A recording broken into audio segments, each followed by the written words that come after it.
దేవుని కృపను బట్టి సిటీలో 3వ ఆరాధన లేదా సాయంకాలపు ఆరాధన కొరకు మనం తీసుకోవాలని ఆశపడుతున్నటువంటి ఆ హాల్ యొక్క గడువు సమీపిస్తూ ఉంది. అందరూ ప్రార్థనలు చేస్తున్నారని నమ్ముతున్నాను. అది 2,21,00,000 రిజిస్ట్రేషన్తో కలుపుకుంటే 20 లక్షలు రిజిస్ట్రేషన్, 2,01,00,000 రూపాయలు దాని ఖరీదు. ఇంతవరకు సమకూర్చబడ్డ డబ్బును బట్టి, కొంతకాలంగా నేను సిద్ధపరుస్తూ వచ్చిన అమౌంట్ను బట్టి ఇప్పటికి ఒక 21,00,000 మనం వారికి అడ్వాన్స్గా కట్టి 21,00,000 కట్టినట్టుగా అగ్రిమెంట్ చేసుకున్నాం.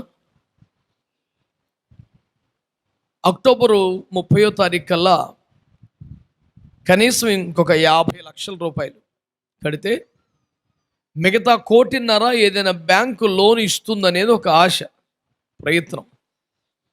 1,50,00,000 లోన్ ఇవ్వాలంటే మామూలు ఉద్యోగస్తులకు కూడా సాధ్యం కాదు. ₹1 కూడా ఐటీ కట్టనోడికి, అసలు ఎక్కడ ఐటీఆర్స్ ప్రొడ్యూస్ చేయలేని వాడికి 1,50,00,000 లోన్ ఎట్లా వస్తుంది? కనుక ఇవన్నీ ప్రాక్టికల్గా సాధ్యమయ్యే పనులు కాదు. కానీ మనం అద్భుతాల మీద బతికే వాళ్ళం కాబట్టి ప్రభు ఏదైనా ఒక కార్యం చేస్తాడని మనం నమ్ముతా ఉన్నాం. కనుక రకరకాల ప్రయత్నాలు వీటిని చేస్తున్నారు. 1,50,00,000 రూపాయల లోన్ వస్తే పైన 70 లక్షలు మనం నగదు సమకూర్చగలిగితే అది మన సొంతం అవుతుంది. అదంతా కూడా అక్టోబర్ 30 కల్లా జరగాలి. కనుక మీ ప్రార్థనలు ఇంకా ఉధృతం చేయాలి, తీవ్రం చేయాలి. ఎక్కువ సమయం ప్రార్థన చేయడానికి ఇష్టపడండి. సమయం దొరికినప్పుడల్లా ప్రార్థించండి. ఒంట్లో ఏమాత్రం ఓపిక ఉన్నా ఒక పూట ఉపవాసం ఉండి ఈ విషయమై దేవుని వైపు చేతులెత్తండి. ఈ వారం కూడా దేవుడు ఆశ్చర్యకరంగా ఆయా వ్యక్తులు ఎవరెవరో ఎక్కడెక్కడి నుంచో సుమారు వాళ్ళు ఒక 50,000, వీళ్ళు ఒక 30,000, వీళ్ళు ఒక 10,000, అట్లాగా సుమారు ఒక 4 లక్షల రూపాయలు ఈ వారంలో ప్రభు సమకూర్చారు. కనుక మన సంఘంలోంచి కూడా మరి చాలా నిస్సహాయంగా దేవునిపై ఆధారపడి రెక్కల కష్టంతో బతుకుతున్న ఒక మరి యవ్వన బిడ్డ 10,000 రూపాయలు ఇవ్వడం అని నా ఆశ్చర్యపోయాను. పాస్టర్ మా ఫోన్ చేసి చెబితే నాకు అప్రయత్నంగానే దుఃఖం వచ్చింది. సర్వ సమృద్ధి కలిగిన వారు సరదాగా అట్లా పోయి షాపింగ్లో 20,000 రూపాయలు బట్టలు కొనుక్కొని మురిసిపోయేవాళ్ళు ఎందరో ఉండగా, యవ్వన ప్రాయంలోనే జీవితంలో ఎంతో కష్టాన్ని ఎదుర్కొని రోజు రెక్కల కష్టంతో బతుకుతున్న బిడ్డ ఇది దేవుని మందిరం కోసం వాడండి అని చెప్పేసి 10,000 రూపాయలు తెచ్చిస్తే నేను ఆశ్చర్యపోయాను. ప్రభు కార్యాలు చేసేది అట్లాగే కదా. 5 రొట్టెలు 2 చేపలు. నేను అదే చెప్పాను గత వారంలో. 15,000 మంది ప్రజలు కూర్చున్నాను భోజనానికి. పంక్తులు తిరిగి కూర్చోబెట్టారు. చేతిలో ఉన్న అమౌంట్ 5 రొట్టెలు 2 చేపలు. ఈ చేతిలో ఉన్న అమౌంట్కి మనం పెట్టాల్సిన దానికి ఏమైనా లింక్ ఉందా? పొత్తు కుదురుద్దా? సంబంధం ఉందా? అసలు అట్లా అనుకుని మనది ఎలాగో పనికిరాదులే అని చెప్పాడు. అట్ట కూర్చుంటే అందరూ ఆకలితో చేస్తారు. వాడికి ఉన్నదే యేసయ్య చేతిలో పెడితే ప్రభు అద్భుతం చేశాడు. ఇలాగున ప్రభు ఆశ్చర్యకరంగా అనేకులను రేపి ఈ కార్యాలన్నీ జరిగిస్తున్నారు. దాన్ని బట్టి నేను ప్రభువుని స్తుతిస్తూ ఘనపరుస్తాను. ఇంకా కొంతమంది బిడ్డలు నా చేతికి ఇచ్చారు, చూడలేదు ఎంతో. ఇవన్నిటిని బట్టి నేను ప్రభువుని ఘనపరుస్తున్నాను. ఏ విధము చేతనైనా ప్రభు కార్యాలు చేస్తారు, అందులో సందేహం లేదు. కాకపోతే మనం ప్రేక్షకులుగా మిగిలిపోయాం అనుకోండి, ఎలా జరుగుద్దో చూద్దాం, ప్రభు కార్యాలను ఆసక్తిగా చూద్దామని అలా చూస్తూ ఉండిపోయారు అనుకోండి, అందులో పాలు పొందిన వారు ఆశీర్వదింపబడుతున్నప్పుడు కూడా మీరు చూస్తూనే ఉంటారు. చేసేదేమో మనది ఇప్పుడు చూపే, అప్పుడు చూపే. కనుక ఈ దేవుని కార్యంలో మీరు శక్తి కొలది పాలివారైతే ఆశీర్వాదం కూడా పాలివారు అవుతారు. సోమరివాడట విత్తులు వేసే కాలమున హాయిగా పడుకుంటాడట. విత్తాల్సిన టైంలో విత్తడంట. కోతల టైంలో మాత్రం కత్తేసుకు వెళ్ళిపోతాడంట కోతలకి. ఏమీ మొలవదా అంటే ఎందుకు మొలవదు? సోమరివాను చేనులో ముళ్ళ చెట్లు, దోలగుండ్లు ఇవన్నీ బలిసి అంటాడు. ఆ పదం ఎంత దుర్మార్గమైన పదం వాడాడు చూసారా. అంటే అర్థం ఏంటంటే పేకాల్సిన ఏమో చేతేగా, ఎప్పుడన్నా దున్నితేగా, కలుపు తీతలు ఉంటేగా, అసలు పెకలించే ప్రోగ్రాం లేదుగా. ఆ పొలం వెంక చూడ్డాడు, నానా దరిద్రం బలిసిపోయింది అక్కడ. కనుక విత్తులు వేయు కాలమున మౌనముగా ఉండేవాడు కోత కాలంలో సిగ్గుపరచబడతాడు, వెక్కిరించబడతాడు, అవమానపరచబడతాడు. నీ జీవితంలో ఒక ఆరోగ్యకరమైన అందమైన పంట కోసుకునే అవకాశం నీకు రావాలి. ఒక మహిమ గల దేవుని మందిర నిర్మాణంలో పాలు పుచ్చుకోవటం కన్నా ఇంకా గొప్ప సౌభాగ్యమే నీ జీవితానికి. ఇలాంటి అందమైన అద్భుతమైన అవకాశం నీకు రాదు, వస్తే చేజార్చుకోకు. ఇది ఒక అద్భుతమైన ఆశీర్వాదకరమైనటువంటి అవకాశం. ప్రభు మిమ్మల్ని బలపరచునుగాక. బిడ్డలారా, ఈనాటి ధ్యానం కొరకై పరిశుద్ధ గ్రంథంలో నుండి పరమగీత గ్రంథం 6వ అధ్యాయం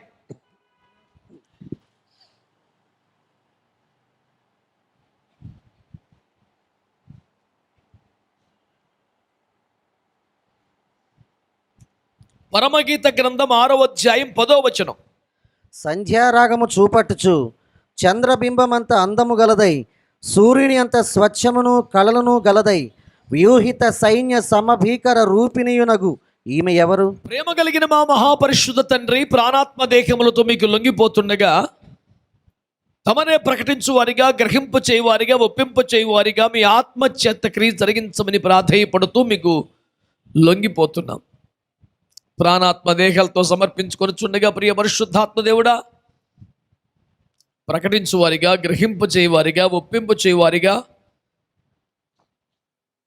మీ శైలిలో, మీ స్థాయిలో మీరు పనిచేసి మనందరినీ మహిమగల మీరు ఆఖడకు సిద్ధపరచమని యేసు నామములో ప్రార్థించి పొంది ఉన్నాము తండ్రి, ఆమేన్.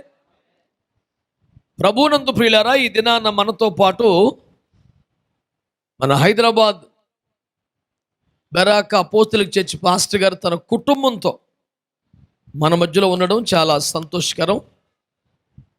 ఎన్నో సంవత్సరాలుగా మనం వాళ్ళ కొరకై ప్రార్థనలు చేస్తున్నాం. ప్రభు వారిని అత్యధికంగా అభిషేకించి అభివృద్ధి పరుస్తూ అనేక జనములకు ఆశీర్వాదకరంగా వాడుకుంటున్నారు.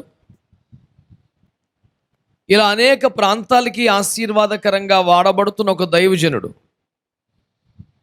ఈ ఒక చిన్న సేవలో పుట్టి పెరిగి పెద్దవాడై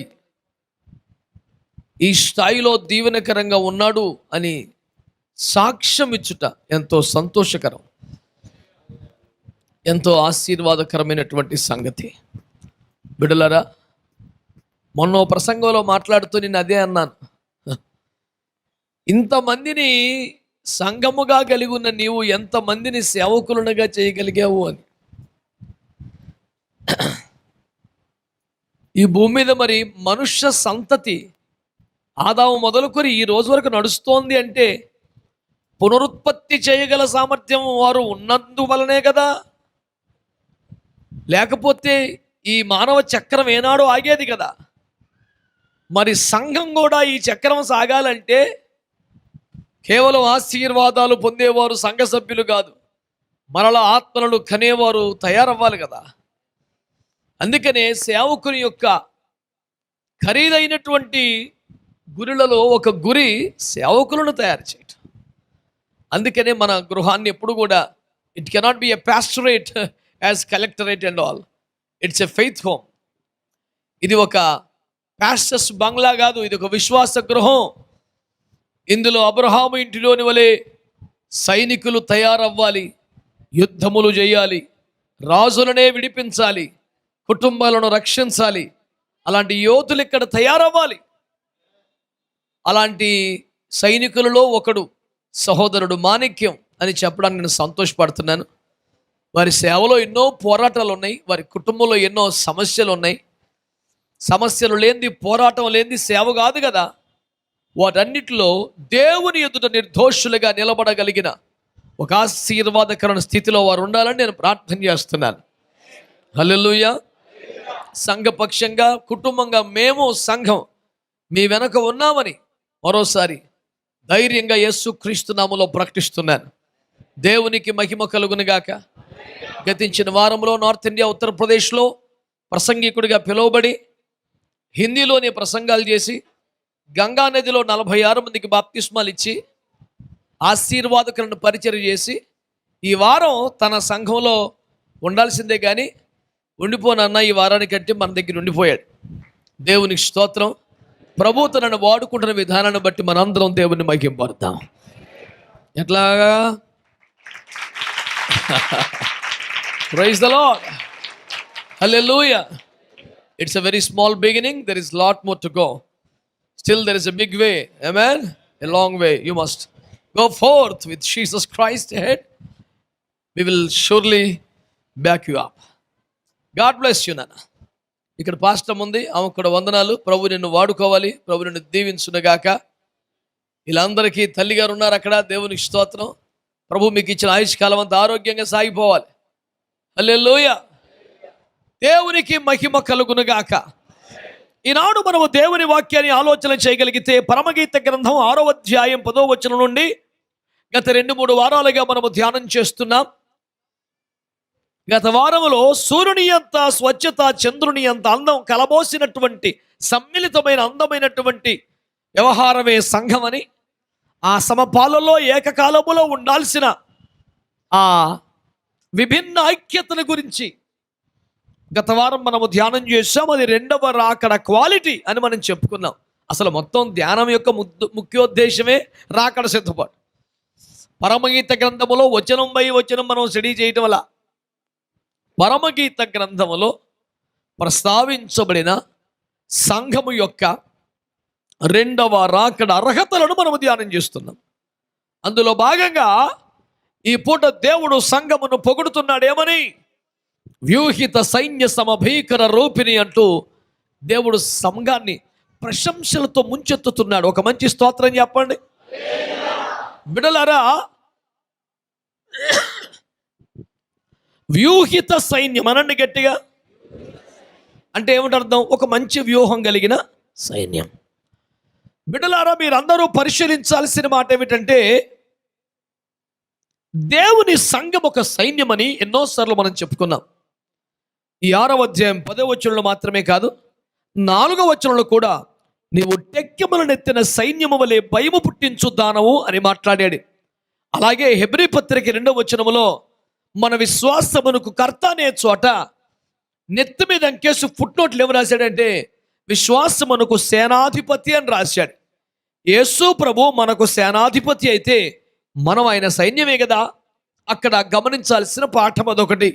అలాగే ఎఫెసీ పత్రిక 6:12లో మనము పోరాడునది ఫలాని వారితో కాదు, ఫలాని వారితో అంటూ మనం యుద్ధరంగములో ఉన్నామని, అంచేత సర్వాంగ కవచం ధరించుకోమని చెప్పాడు.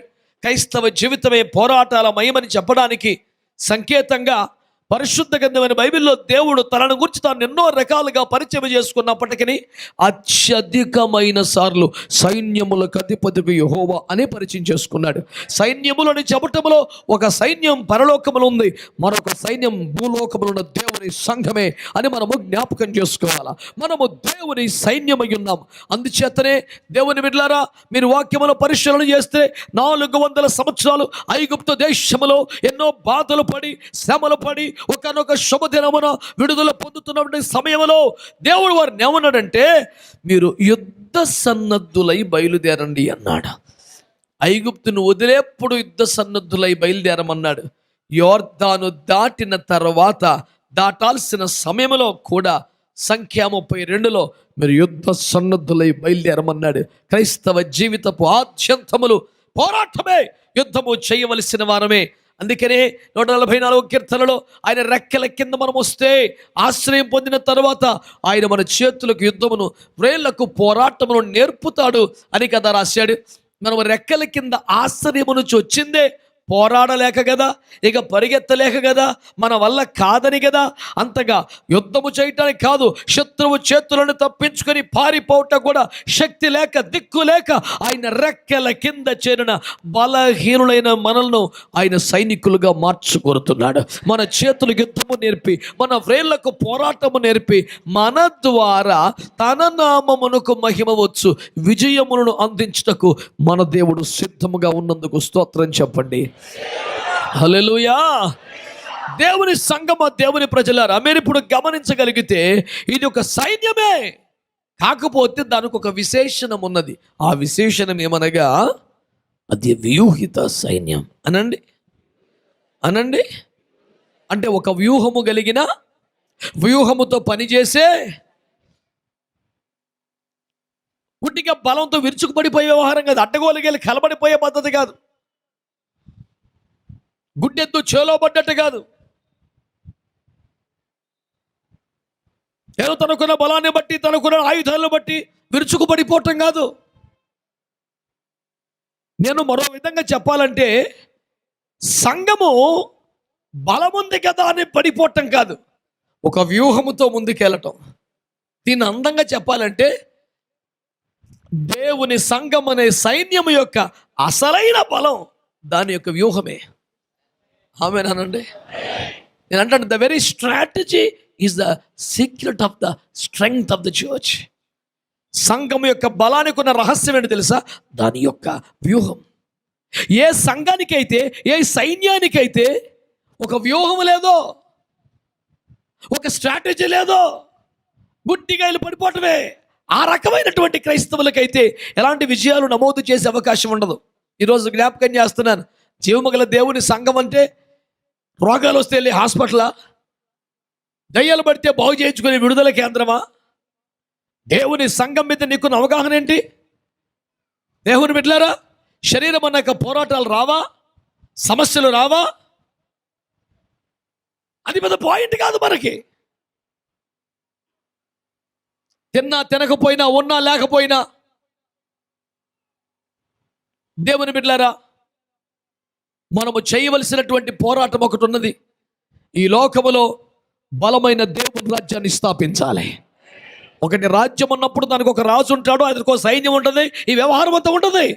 ఆ రాజ్యానికి వైరిపక్షం ఉంటుంది, శత్రువు ఉంటాడు, వాడికో సైన్యం ఉంటుంది, దాంతో పోరాడాలా.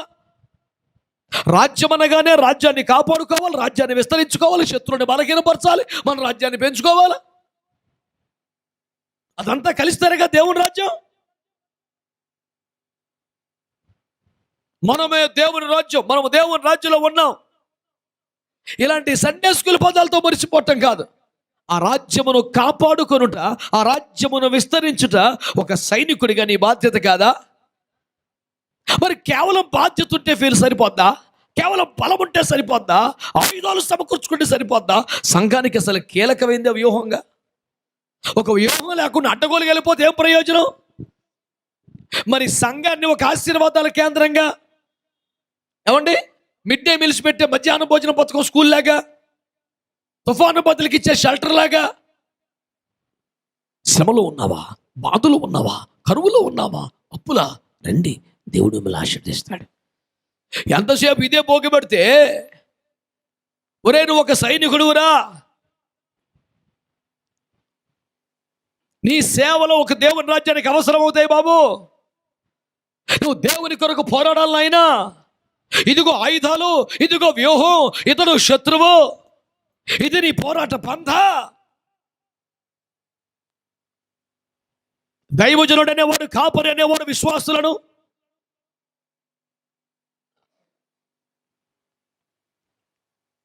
ఏదో తుఫాను షెల్టర్లో ఆశ్చర్యము వచ్చిన బలహీనలుగా ఉంచకూడదు. వారిని దేవుని కొరకు యుద్ధములు చేసే సైనికులుగా తయారు చేయాలి. ఆ పాఠాలు సంఘానికి నేర్పాలి, కార్యోన్ముఖులను చేయాలి, ఆయుధాలు సమకూర్చగలగాలి, కసరత్తులు చేయించగలగాలి, బలాఢ్యులుగా తయారు చేయగలగాలి. ఒక సైనికుడు ఎలాంటి ఆహారం అవసరమో అలాంటి మేత పెట్టి బలపరచగలగాలి. ఎంతసేపు కన్నీరా, దుఃఖమా, శ్రమలా, అయ్యో కలవరపడకు. ఇంకెంతకాలం? కనీసం 23వ కీర్తన కూడా అర్థం కాని బాబత్ అన్నమాట. 23వ కీర్తన ఏమన్నాడు? వేటగాని ఊరిలోండి తప్పించుకొని వచ్చారు గనుక, తరుముబడి వచ్చారు గనుక, శ్రమలతో వచ్చారు గనుక, దుష్టుని బాణముల చేత గాయాలు పడి వచ్చారు గనుక, రాగానే తన సన్నిధిలో మీకు పచ్చిక బయలులో పరుండ చేస్తాడు, మీ ప్రాణాలకు సేద తీరుస్తాడు. ఆ తర్వాత చిన్నగా శాంత జలముల చేత విహరింపజేస్తాడు. ఆ తర్వాత నీతి మార్గములో నడిపించడం స్టార్ట్ చేస్తాడు. దేవునికి స్తోత్రం. పచ్చిక బయల్లో పడుకునే దానికంటే శాంత జలముల చెంత నడవటం కొంచెం శ్రమతో పని. అది కూడా బలపడ్డావా, నెక్స్ట్ ఏంటి తెలిసిన? నీతి మార్గములు నడిపిస్తాడు. అవినీతిని కట్ చేయాల. నీతివంతమైన జీవితం మోతాదు పెరుగుతుంది, కొంచెం తిప్పలే. ఆ నీతి మార్గాల్లో నడిచిన తర్వాత వెంటనే నేను తీసుకెళ్ళి ఏం చేస్తాడు తెలుసా? గాఢ అంధకారపు లోయలో పడేస్తాడు. ఆ గాఢ అంధకారపు లోయ దాటితేనే అవతల పక్కన గిన్నె నిండా పొర్లే అభిషేకం. ఆమేన్ చెప్పరే. శత్రుల ఎదుట భోజనం. ఆమేన్. కృపాక్షేమములు వెంట వస్తాయి. ఆమేన్. ఇవన్నీ ఎక్కడ ఉంటాయి? మధ్యలో గాఢ అంధకారపు లోయ ఉంది. ఇప్పుడు చేస్తున్నటువంటి దొంగ బోధ ఏమిటంటే అసలు నీ జీవితంలో గాఢ అంధకారపు లోయ రాదు. వీడికి కట్టేశాడు పిచ్చి రాత్రి, అవదో.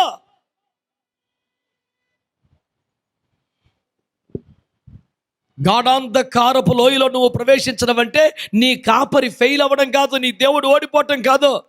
నిన్ను రాటుదేల చేస్తున్నాడు, నిన్ను బలపరుస్తున్నాడు, నిన్ను గట్టిగా తయారు చేస్తున్నాడు.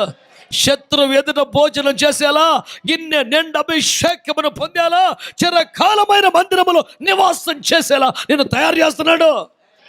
ఆయన నడిపింపులో, కాపరిత్వములో గాఢాంధకారపు లోయ అనే ఒక మజిలి కూడా ఉంది అని నీకు అర్థం అవ్వాలి. అమ్మో నా కొడుకు చెమటట్టకూడదంటే కసరత్తులు చేయకూడదు, సైనికుడు ఎలాగవుతాడు? అని నెత్తిన బరువెట్టు మొయ్యమానాలా, ఇసుకలో రాళ్ళ మీద పరిగెత్తమని చెప్పాలి, గోళ్ళు ఎక్కమనాలా, తాడొట్టుకొని ఏలాడమని చెప్పాలా, బరువులు మొయ్యమనాలి, కింద పడిపోయి లెగమని చెప్పాలి, ఇవన్నీ చెప్పాలి. అది సైనికుడు అవ్వాలంటే.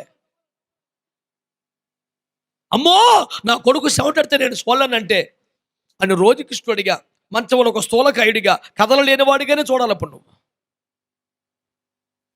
దేవుడు ఆరోగ్యమైన తన పిల్లలను చూడాలని ఆశపడే తండ్రి కనుక రోగిష్ఠులుగా మార్చకుండా, సోమరిపోతులుగా మార్చకుండా ఒక సైనికులుగా మార్చాలని తాత్పర్యం కలిగిన వాడు కనుక ఆయన మెల్లిగా నీ సేద తీరేదాకా నిన్ను కనిపెట్టి, నువ్వు కొంచెం ఓపిక వచ్చాక మెల్లిగా శాంత జలను నడిపించి, ఇంకొంచెం బలం వచ్చిన తర్వాత నీతి మార్గం నడువు చేసి, ఇంకొంచెం కుదురుకున్నాక గాఢాంధకారపు లోయల్లో కూడా నడిపి నీ శత్రు ఎదురు నిన్ను ఘనపరిచి గిన్నె అభిషేకం ఇచ్చి చిరకాలము ఆయన మంత్రుల కృపాక్షేమలు అనుభవించేలా చేస్తాడు. అది దేవుని నడిపింపడాలా ఉంటుంది. కనుక సంఘానికి ఏముండాలి?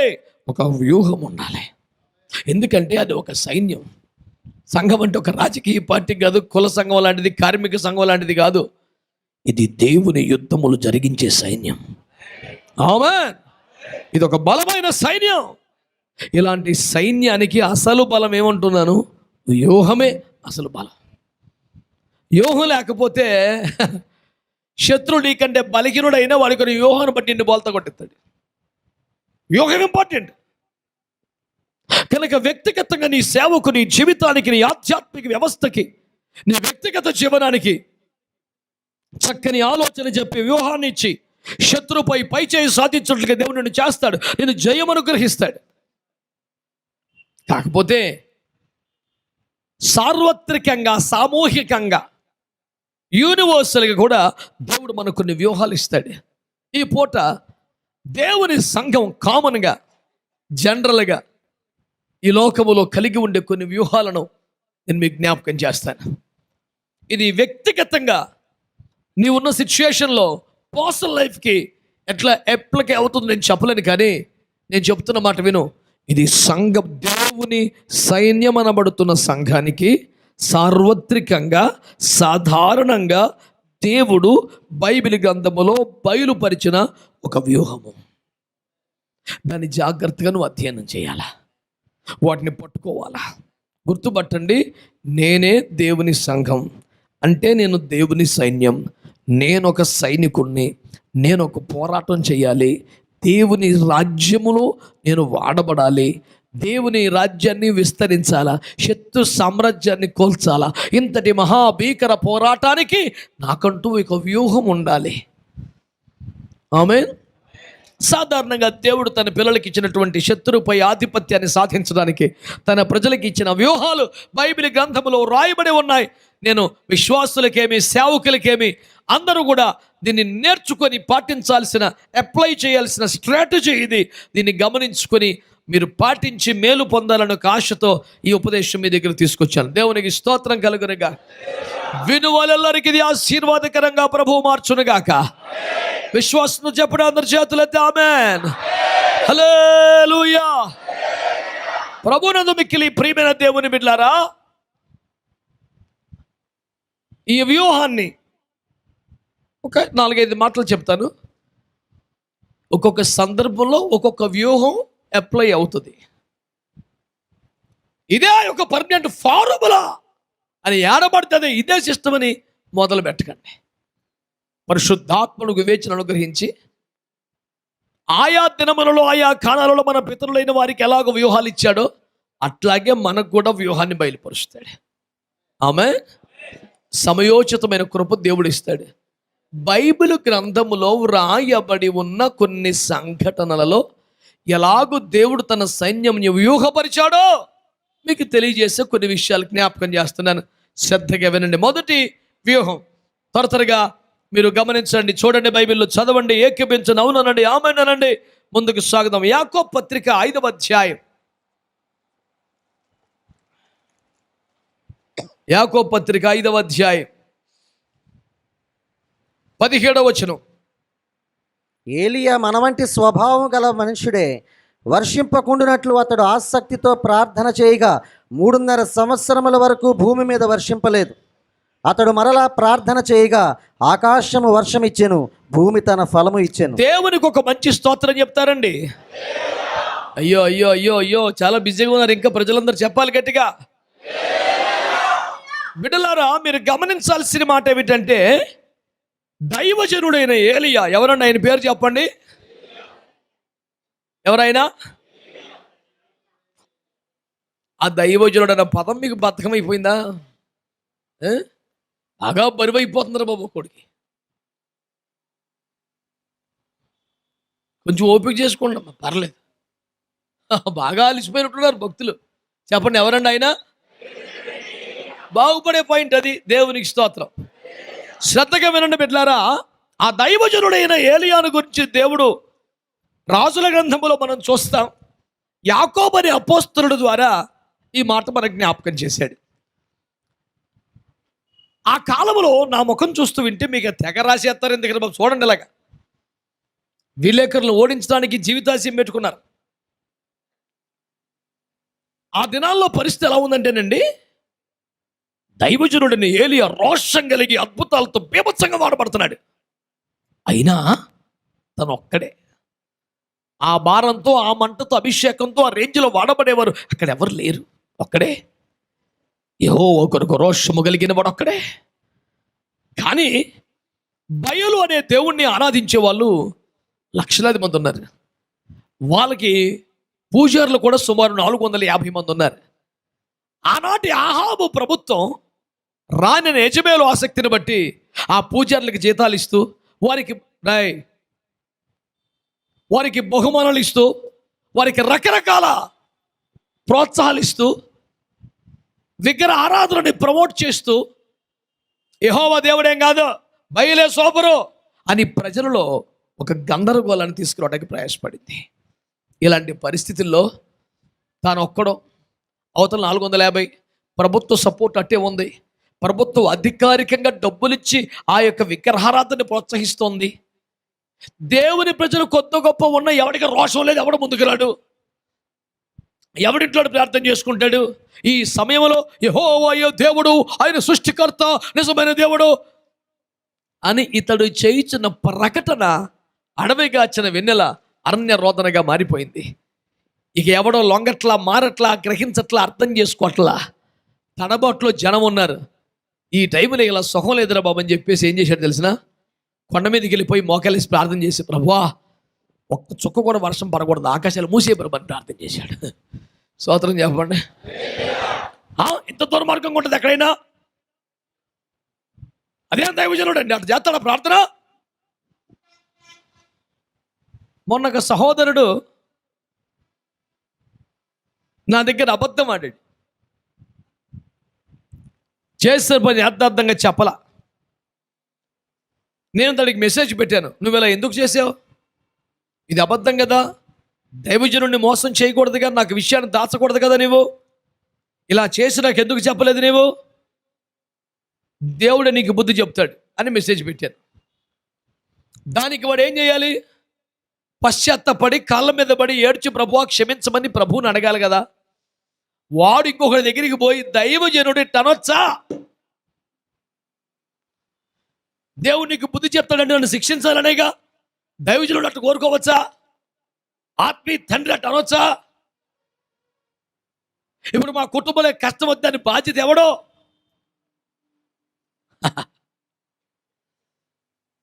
బుద్ధిహీనుల పోటీ పెడితే వీడికి మించిన అవార్డు భూమి మీద ఎవడికి రాదు. ఇంకా ప్రపంచంలో నెంబర్ 1 సోమరిపోతులు పోటీ పెట్టారంట. అన్ని రకాల ఫిల్టరేషన్ అయిపోయి 10 మంది మిగిలారంట. ఈ 10 మందిని ఎవడికి ఇవ్వాలి అర్థం కాక మీ 10 మందిలో కూడా నిష్ట దరిద్ర నికృష్ట పాపిష్టి సోమరోడు ఎవడో ఆడు చెయ్యెత్తండ్రా అంటే 9 మండుగులు ఎత్తారు, ఒకడు ఎత్తలేదంట. ఏరా అంటే నాకు చెయ్యెత్తను కూడా బతకం వెళ్ళాడు అంటాడు. ఆడికి ఇచ్చేసారు. ఇంచుమించు ఆడి బ్యాచ్ ఈడు. అబద్ధం చెప్పడం తప్పు, సంగతిని దాయించడం తప్పు, గద్దించిన తర్వాత కూడా నిజం చెప్పకపోవడం తప్పు. ఈ ఫీల్ రావట్లేదు అడిగి దైవజనుడు దేవుడు నాకు బుద్ధి చెప్పుట అనుంట తప్పు. నువ్వు బాగుపడే రూటే లేదురా. ఆడెవడో సామెతలో చెప్పాడట, విషం తాగేసి కాళ్ళు నరికేసుకున్నాడంట. ఎందుకు నరుకున్నాడు కాళ్ళు? ఏదైనా హాస్పిటల్కి వెళ్ళవలసి వస్తుందని. అంటే బ్రతకకుండా చచ్చిపోవటానికి ఆడే రూట్ వేసుకుంటాడు. గబగబగబా విషం తాగేసి 2 కాళ్ళు నరికేసుకున్నాడంట. సామెతలో రాశాడు ఆడి గురించి. అంటే ఎలాగైనా చచ్చిపోవాలని ఫిక్స్ అయిపోయాడు. మరి నేనేం చేయను ఇంకా దేవునికి స్తోత్రం. అదేమో లక్షణమరా?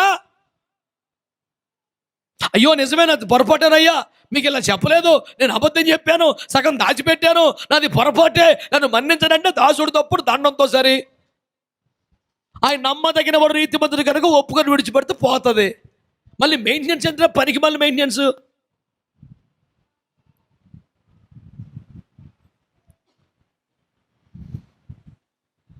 ఆ పట్టణం ముందు 7,000 మంది ఉన్నారంట. ఎవడో పని చేయడు, ఎవడో మాట్లాడు. అప్పుడు దైవజనుడు ఏం ప్రార్థన చేశాడంటే, సుఖం లేదయ్యా, ఎవడు కేకెత్త పలకట్లా చెప్తే ఏంటలేదు, ఆకాశంలో మూసేయను ఆయన, ఒక్క చొక్క వర్షం రాకూడదు ప్రభు అని ప్రార్థన చేశాడు. మూసేశాడు. ఏసు రక్తం ఏం చేయం, ఇంకెక్కడ గడ్డి పరక మొలుత్తలేదు, కరువు వచ్చేసి నల్లాడిపోతున్నారు, తీవ్రమైన క్షామం. అప్పుడు దైవజనుడు, మరి అన్నాళ్ళు కరువులో ఉంటాయి, బాధలేంటి, మరి దేవుడికి ప్రార్థన చేద్దాం రండి అంటే అందరు లైన్ పెట్టుకు వచ్చేసారు. స్తోత్రం చెప్పండి. ఆకలి ఎత్తే కదా ఎవడన్నా మాట వింటాడు. స్తోత్రం చెప్పరే. హల్లెలూయా. అందరూ లేకపోతే 450 మంది విగ్రహారాధన ప్రవక్తలు కరిమేలు కొనమని మేమెందుకు వస్తామరా, నువ్వేరా అంటారు. అన్నా కదా. ఈ దైవజనుడు ఏ రాజుగారికి లోకువో ఎవడు తరుముతున్నాడో, ఎవడు అవహేళన చేస్తాడో ఆ రాజుగారిని పిలిచి, బాబు నా ప్రవక్తలందరినీ ఇక్కడ తీసుకొస్తే మనం ఏదో పరిష్కారం చేద్దామంటే స్వయంగా రాజుగారు 450 మంది ప్రవక్తలు ఎంట పెట్టుకుని కరిమేలు కొనకు వచ్చేసాడు. స్తోత్రం చెప్పరే. ఇప్పుడు అంతమంది ఎందుకు మాట విన్నారు? ఎక్కడికి రమ్మంటే అక్కడికి ఎందుకు వస్తున్నారు? ప్రార్థన అంటే ఎందుకు కూర్చుంటున్నారు? బలి పెట్టమంటే ఎందుకు కడుతున్నారు? బలి ఏర్పడి ఎందుకు సిద్ధం చేశారు?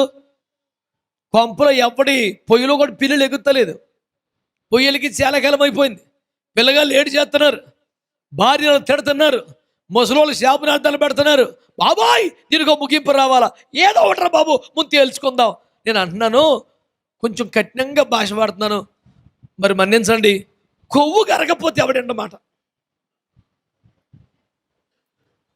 ఏలియా కాలంలో పరిస్థితి అండి. చూశాడు దైవజనుడు, అయ్యా కొంచెం ఆకాశాలు మూసేయి, అంత లెవెల్లోకి వస్తుంది. స్తోత్రం చెప్పరా. ఇక చూసుకో, కరువు వచ్చేసింది, కేకెత్త వచ్చారు. వాళ్ళు ఎప్పుడైతే పరలోకం నుండి ఏలియా ప్రార్థన చేయగా అగ్ని దిగి వచ్చిందో, వెంటనే ప్రజలు యెహోవాయే దేవుడు, యెహోవాయే దేవుడు. మీరు వినండి, ఎప్పుడైతే ప్రజలు యెహోవాయే దేవుడు అన్నారో, కనీసం ఒక్క చుక్క నీళ్ళు కూడా తాకుండా పరుగున మీదకి వెళ్ళిపోయి ఏదో కొంపలు ముంచుకుపోతున్నట్లుగా మోకాలు వేసేసి తలను మోకాల మధ్యలో పెట్టుకొని ప్రసవ వేదన పడిపోతా, ప్రభు వర్షం పంపించా, ఆకాశాలు తెరవయ్యాక చాలయ్యా అంటే అర్థమేంటి?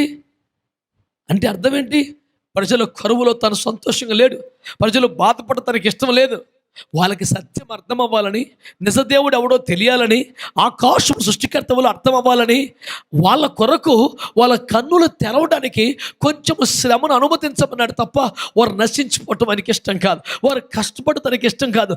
దైవజనుడి మనస్సును చూసారా? అయ్యా వర్షం పంపయ్యా, 450 మందిని ఒంటి చేత్తో చంపి భీకర యుద్ధం చేసిన తర్వాత కూడా ఒక్క గ్లాసు నీళ్ళు కూడా తాకుండా మళ్ళీ కొండ మీదకు పరిగెత్తి తనను మోకాళ్ళ మధ్యలో పెట్టుకొని వేదన పడి ఏడుస్తున్నాడు. ఎందుకంటే వర్షం పంపించయ్యా, ఆకాశాలు తెరువు ప్రభువా, ప్రజలు కరువు తీరాలి ప్రభువా, ప్రజలు సమృద్ధిలోకి రావాలి ప్రభువా. ఇక్కడ దైవజనుని మనస్సులో ప్రేమలో ఎక్కడ లోపం లేదండి. ఒక శాశ్వతమైన ప్రయోజనం కోసం ఒక తాత్కాలిక శ్రమను అనుమతించమని ప్రార్థన చేశాడు. అది కోపం కాదు, వ్యూహం. ఆమేన్, ఆమేన్. ఈ రూట్లో వెళ్తే తప్ప వాళ్ళకి అర్థమవుతుంది మ్యాటర్. ఆమేన్. పెద్దిందులో దుర్మార్గం ఏం కాదు. రాత్రి బిర్యానీ తినేసారు పిల్లలు, పొద్దున్న అన్నాడు కూర్చొని, ఆడికి మళ్ళీ అర్ధసిన ఇడ్లీ ఎందుకు పెట్టాలా? ఈ పూట కొద్దులన్నా మధ్యాహ్నం తింది కానీ అంటే ఆ ఒక్క పూట లంకన పెట్టేస్తే మధ్యాహ్నం వాడు ఆరోగ్యంగా ఉంటుంది అన్నది తింటాడు. ఆ ఒక్క పూట లంకనం పరమౌషధమే తప్ప దుర్మార్గమైన వికృత కీడేం కాదు. ఆ పిల్లకి ఏమనిపిస్తుంది అంటే, మమ్మీ ఇడ్లీలు తినేస్తుందో నాకు ఏడతలేదు. చిన్న బిడ్డ కాబట్టి తెలియదు. సింహం అట 2 అడుగులు వెనక్కేసేది 10 అడుగులు ముందుకు తొక్కటానికట. స్తోత్రం చెప్పండి ఒకసారి. నేను చెప్పే ఒక సత్యాన్ని మీరు అర్థం చేసుకోండి బిడ్డలారా. ఒక ప్రాంతంలో దేవుని మహింపరచాలంటే, ప్రజలు దేవుని వద్దకు రావాలంటే, దేవుని శక్తి అర్థం అవ్వాలంటే వారికున్న కంఫర్ట్ జోన్ నుంచి బయటికి రావాలి, సుఖభోగం నుంచి బయటికి రావాలి, శ్రమ విలువ తెలియాలి, ఆకలి బాధ తెలియాలి, కన్నీటి యొక్క విలువ అర్థం అవ్వాలి. కంఫర్ట్ జోన్ నుంచి బయటకు వస్తే తప్ప కుదరదు. 32వ అధ్యాయంలో 11వ వచనం ద్వితీయోపదేశ కాండములో, పక్షి రాజు గూడు రేపి తన పిల్లలకు ఎలాగో నేర్పుతుందో నేను అలాగే మిమ్మల్ని పెంచానని దేవుడు అన్నాడు. ఏమండి, మెత్తని పరుపులాగా తయారు చేస్తట పక్షిరాజు తన పిల్లల కోసం. ముళ్ళ కంపతో చేసిన గూడులో మెత్తని ఈకలు ఆకులు అసలు పరుపులాగా తయారు చేస్తట. అవి పుట్టి పెరిగే పెద్ద అవుతుంటాయి, రోజు తెచ్చి ఆహారం పెడతా ఉంటుంది, కానీ గూట్లోంచి బయటికి రావు. మరి అవి పెద్ద అవ్వాలి, అవి ఎగరాలంటే ఏం చేయాలి? మెల్లిగా మెత్తని ఈకలన్నీ లాగెత్తే మెల్లిగా ముళ్ళు గుచ్చుకుంటా ఉంటే అమ్మా అని గోల పెడితే బయటికి వెళ్తావురా, ఇక్కడ ఉండి గుచ్చుకుంటాయి. అన్యాయంగా ఎందుకమ్మా మెత్తని కుషన్ అంతా పీకేసావు? ఇది మంచిది కాదు బిడ్డ, బయటికి వెళ్తావరా. ముందు బయటికి వెళ్దాం, ఆహారం తెచ్చుకుని నువ్వు తీసిరా మేము తింటామంటే కథలవి. ఏకలన్నీ పీకెత్తి ముళ్ళు గుచ్చుకుంటా ఉంటే అమ్మా అంటే మరి రెక్కల మీదకి ఎక్కించుకుంటుంది. ఆయన ఆకాశం నుంచి మళ్ళీ హై భలే భలే ఉందే అని మురిసిపోతున్నాం, టక్కని రెక్కలు మూసేస్తుందంట. అవన్నీ గాల్లో పడిపోయి కొట్టేసుకొని చచ్చిపోయి ఆ ప్రాణం దక్కించుకునే ప్రయత్నంలో కొట్టుకుంటా ఉంటే ఎగురుతూ, ఒరే ఇట్లా ఉంటే ఎగురుతున్నావే అని వస్తుంది దాటికి. కానీ అలిసిపోతాయి, మళ్ళీ అట్లా కిందకి వెళ్ళి రెక్కరెట్లు పెట్టద్దంట. అమ్మయ్య థ్యాంక్ యూ మమ్మీ అని రిలాక్స్ అవ్వగానే మళ్ళీ మూసేస్తుంది. అట్లాగా ఎగరటం నేర్పుద్ది దాటికి. కాబట్టి ఇప్పుడు ఆ తల్లి మనసు కర్కశమైన మనసా, కసాయి హృదయమా, నేర్పే విధానం అదండి బాబు. 24 గంటలు మా చంటి మా బుజ్జి మా బజ్జి గెచ్చి అంటే అక్కడ వచ్చే చదువు వచ్చేస్తుంది 2 బేగాలు అప్పుడప్పుడు. అంతే కదండి. అన్నం పెట్టినప్పుడు మంచి తల్లి అక్షరాలు రాస్తావా లేదా అని ఒకటైతే దుర్మార్గ తల్లి అయిపోతుందా? నేను మొన్న ఒక చోట ప్రసంగం చేస్తా చెప్పానన్నమాట, కోపము లేని ప్రేమ అర్ధరహితమైందని. మీకు అర్థమైందా? కోపము లేని ప్రేమ అర్ధరహితం, విలువ లేదు, వేస్ట్. ప్రేమలో కోపం ఉండాలి. మీకు అర్థమైందా? ఇంకో రూట్లో చెప్తాను, పరిపూర్ణమైన ప్రేమలో భయం ఉండదు, కోపం ఉంటుంది. మీకు ఈజీగా అర్థమయ్యే పాయింట్ చెప్తాను. ఏమండి, చంటి పిల్లాడు ఇంకా ప్రాకుతున్న వయసులో ఉన్నాడు, వాడి చేతిలో బిస్కెట్ చాక్లెట్ పెట్టి అమ్మ కూర్చోబెట్టింది, పని చేసుకుంటుంది. అక్కడికి ఏదో పాము పురుగో తేలో వచ్చింది. అమ్మ ఏం చేస్తుంది ఇప్పుడు? దాన్ని చావకూడదా లేదా? అది కూడా ఒక ప్రాణి, దానిది కూడా ప్రాణమే. అయ్యో కుట్టుడు తప్పు కదా. అంత ఉదారమైన గుణం అయితే మనకు అక్కర్లేదు. దేవుని స్తోత్రం. మన బిడ్డను బ్రతికించుకోవాలంటే ఏం చేయాలి? విష సర్పాన్ని చంపబడేయాలి. దాన్ని చంపడంలో ప్రదర్శిస్తున్న కోపం మన బిడ్డ మీద ఉన్న అపరిమితమైన ప్రేమ కారణం తప్ప దాని మీద సపరేట్ కోపం మనకెందుకు ఉంటుంది? స్తోత్రం చెప్పరే. ఈ బిడ్డ మీద ప్రేమ ఉందంటే ఈ బిడ్డకు హాని చేసే దాని మీద ఆటోమేటిక్గా కోపం ఉంటుంది. నాది పరిపూర్ణమైన ప్రేమ, కోపం అసలు లేదంటే అది శుద్ధి ప్రేమ, సోది ప్రేమ. మంచి వాళ్ళందరూ ఆమేన్ చెప్పండి. హల్లెలూయా. కనుక మీరు గమనించాలి, అక్కడ వ్యూహం ఏమిటంటే దేవుని బిడ్డలారా, ఏ ప్రాంతంలో ప్రజలు దేవుని వద్దకు రావాలో, మన బంధువుల, మన స్నేహితుల, మన కుటుంబాల, మన కొడుకేనా, మన కూతురేనా, మాట్లాడలేదా, చర్చికి రావట్లేదా, ఉపవాసం ఉండలేదా, మోకరించట్లేదా, లొంగట్లేదా, వాడికి ఉన్నటువంటి ఒక సరదా ద్వారం ఒకటి మూయబడాలని మనం ప్రార్థన చేయటమే. ఇది ఆజ్ఞ కాదు, ఒక వ్యూహం. సర్వే సర్వత్రా ఇదే శిరోధార్యం అని అనలేదు. ఆయా సందర్భాల్లో అప్లై చేయాలని చెప్పాను. అందుకని మొదట ఆ మాటలని చెప్పి మొదలెట్టాను. నేను ఏడబడితే అది తీసుకెళ్ళి రాసేత్తంగా తీసుకెళ్ళింది. మంచి వాళ్ళందరూ ఆమేన్ అనండి. హల్లెలూయా. హాయిగా ఇప్పుడు ఒక ప్రాంతంలో మేము ఒక ఏజెన్సీకి వెళ్ళామండి, కొండ మీదకి వెళ్ళాం. అక్కడ జీలుగు కళ్ళు తాగుతారట ప్రజలు. వాళ్ళు అసలు పిచ్చెక్కిపోతారు అది లేకపోతే. అసలు జీలుగు కళ్ళు అనేది ఒకటి ఉంటుందన్న సంగతే మనకేం తెలుసు? మనం చూసిందల్లా ఇటు జనాలు రోడ్డు పక్కన చిన్నోడు పెద్దోడు అన్ని రకాల లైన్ కట్టేస్తాం తాటికల్ దగ్గర చూసాం, కానీ ఆ కళ్ళు గురించి అసలు వినలో కూడా వినలేదు మనం. ఆడికి వెళ్ళిన తర్వాత తెలిసింది వాళ్ళు ఎప్పుడు కూడా ఒక చిన్న ఒక మోతాదు నిషాలో ఉంటారు, కొద్ది గొప్ప వేసుకొని. ఇక అదే పని. ఇప్పుడు వాడికి మనం చెప్పే ఉపదేశం అర్థం అవ్వాలి, ఈ జీవితం వ్యర్థం అని తెలియాలి, ఇదంతా మిథ్యని అర్థం అవ్వాలి, ఇది మాయా ప్రపంచం అని తెలియాలి, అదే సత్యం అని తెలియాలి. ఆడ మత్తులో ఏం చెప్పినా ఆడదొక మత్తు, మందొక మత్తు, పంతెమలదు. అప్పుడు ఏం చేయాలంటే ఈ జీలుగు కళ్ళు అనే సరదా సోర్సు మూయబడాలని ప్రార్థన చేయాలి. తప్పదో. స్తోత్రం చెప్పరా. అల్లాడిపోతాడో కూడా వేసి రక్తం వేయి. అది దొరక్క అడుగో 4 లాగేస్తుంటుంది, పళ్ళు తీపినట్టు వేస్తుంటే, ఒళ్ళు నొప్పులు వచ్చేస్తుంటాయి. బాబు అంతా మిథ్య, ఇదంతా వ్యధ, ఇది సత్యం అని చెప్తే ఆలకింతాడు కనీసం. వాడు ప్రజల మీద ప్రేమ కలిగిన వాడుగా నేనే స్వయంగా డబ్బులు పెట్టి జీలుకళ్ళు కొని వారికి తాపించి యేసు నీ కొరకు ప్రాణం ఇచ్చాడంటే అలాగెలా ఎలా అంటాడు. అప్పుడు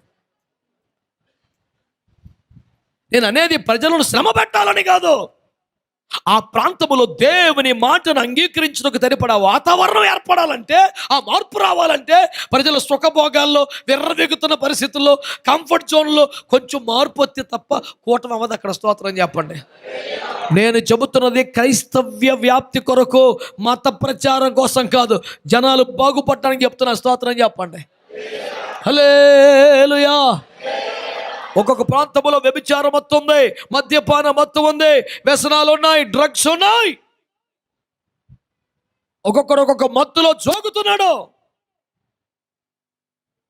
ఆ సప్లై చేసే ఆకాశం మొయ్యబడాలా, ఆ ద్వారాలు మొయ్యబడాలా, ఆ సోర్స్ క్లోజ్ అయిపోవాలి, వాడు అల్లాడిపోవాలి, ఒక మత్తులోంచి వాస్తవికతలోకి రావాలి.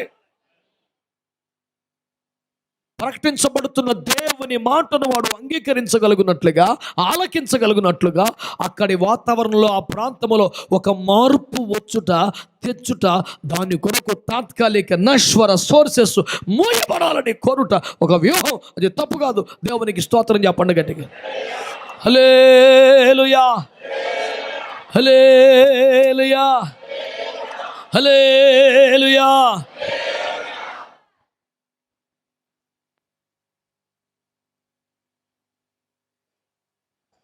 ఏ ప్రాంతంలో ఏది ఆపబడాలో దానికోసం మనం ప్రార్థన చేయాలా. అది ఆగితారే దేవుని మాట వింటాడు. తప్పురా అటు ఎలవయా, నీ పని చూసుకోవయా. ఒరే అదేంట్రా, కుటుంబం ఉండగా ఈ తప్పుడు దారులు ఏంట్రా, భార్య బిడ్డలకు అన్యాయం చేయకూడదురా, ఇది పాపన ఎలవయా. ప్రతి ఓడు నీతులు చెప్పేవాడు అయిపోయాడు. ఎవడెండో ఈడు ఎండో సరిగా ఈ పక్కన ఉన్నాడు. అరే ఆడి సొమ్మ నీకు ఎందుకురా. మరి ఈడు ఎందుకు ఆడిని అనడు కానీ మనల్ని ఎందుకు అంటాడు? ఈడికి లోపల అదే ఇంట్రెస్ట్ ఉంది. ఈడి క్లిక్ అవ్వలేదు, దానికి క్లిక్ అయింది అంతే. ఈడు ఎప్పుడో కాసు కూర్చోడు గోతికన్నా అక్కలాగా, నాకు దొరుకుతుంది ఛాన్స్ అని. అందుకని ఎందుకన్నా మంచిదని ఈడి బాబుతో తిరిగి బాధ వచ్చేది. ఊరికా నీకెందుకురా, ఆడి పని నీకెందుకురా. వీడికి కావాలి ఇప్పుడు. నీచ నైజం అంటే అదే. పోనీ ఆడు భక్తి ఆడు చేసుకుంటున్నాడు, ఆడు బాధ ఆడు పడుతున్నాడు. ఎరా నువ్వే పెద్ద భక్తుడైపోయి మధ్య ఆ మొక్క అంటాకేం అందరికీ కావాలా? ఎంట తాగుడేంట్రా, రే ఎంట తప్పుడు తిరుగుడేంట్రా, నీకు ఇంటికిరా. ఈ పైత్యం, ఈ జాడ్యం, ఈ నైజం, ఈ నీత్యం పోవాలంటే ముయ్యబడాలి. దేవునికి స్తోత్రం కలుగునగా. స్తోత్రం చెప్పండి గట్టిగా. ప్రజల సౌకర్యాలు, సరదాలు, మత్తులో ముంచుతున్నటువంటి పరిస్థితులలో ఆగాలి అని ప్రార్థించుట ఒక వ్యూహం దేవుని బిడ్డలారా.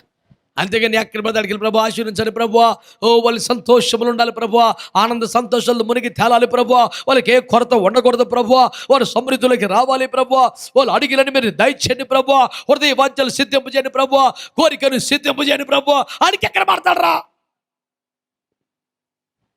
ఆడి కోరికే వ్యభిచారం, ఆడి కోరికే మద్యపానం, ఆడి కోరికే చోదం, ఆడి కోరికే పేకాట.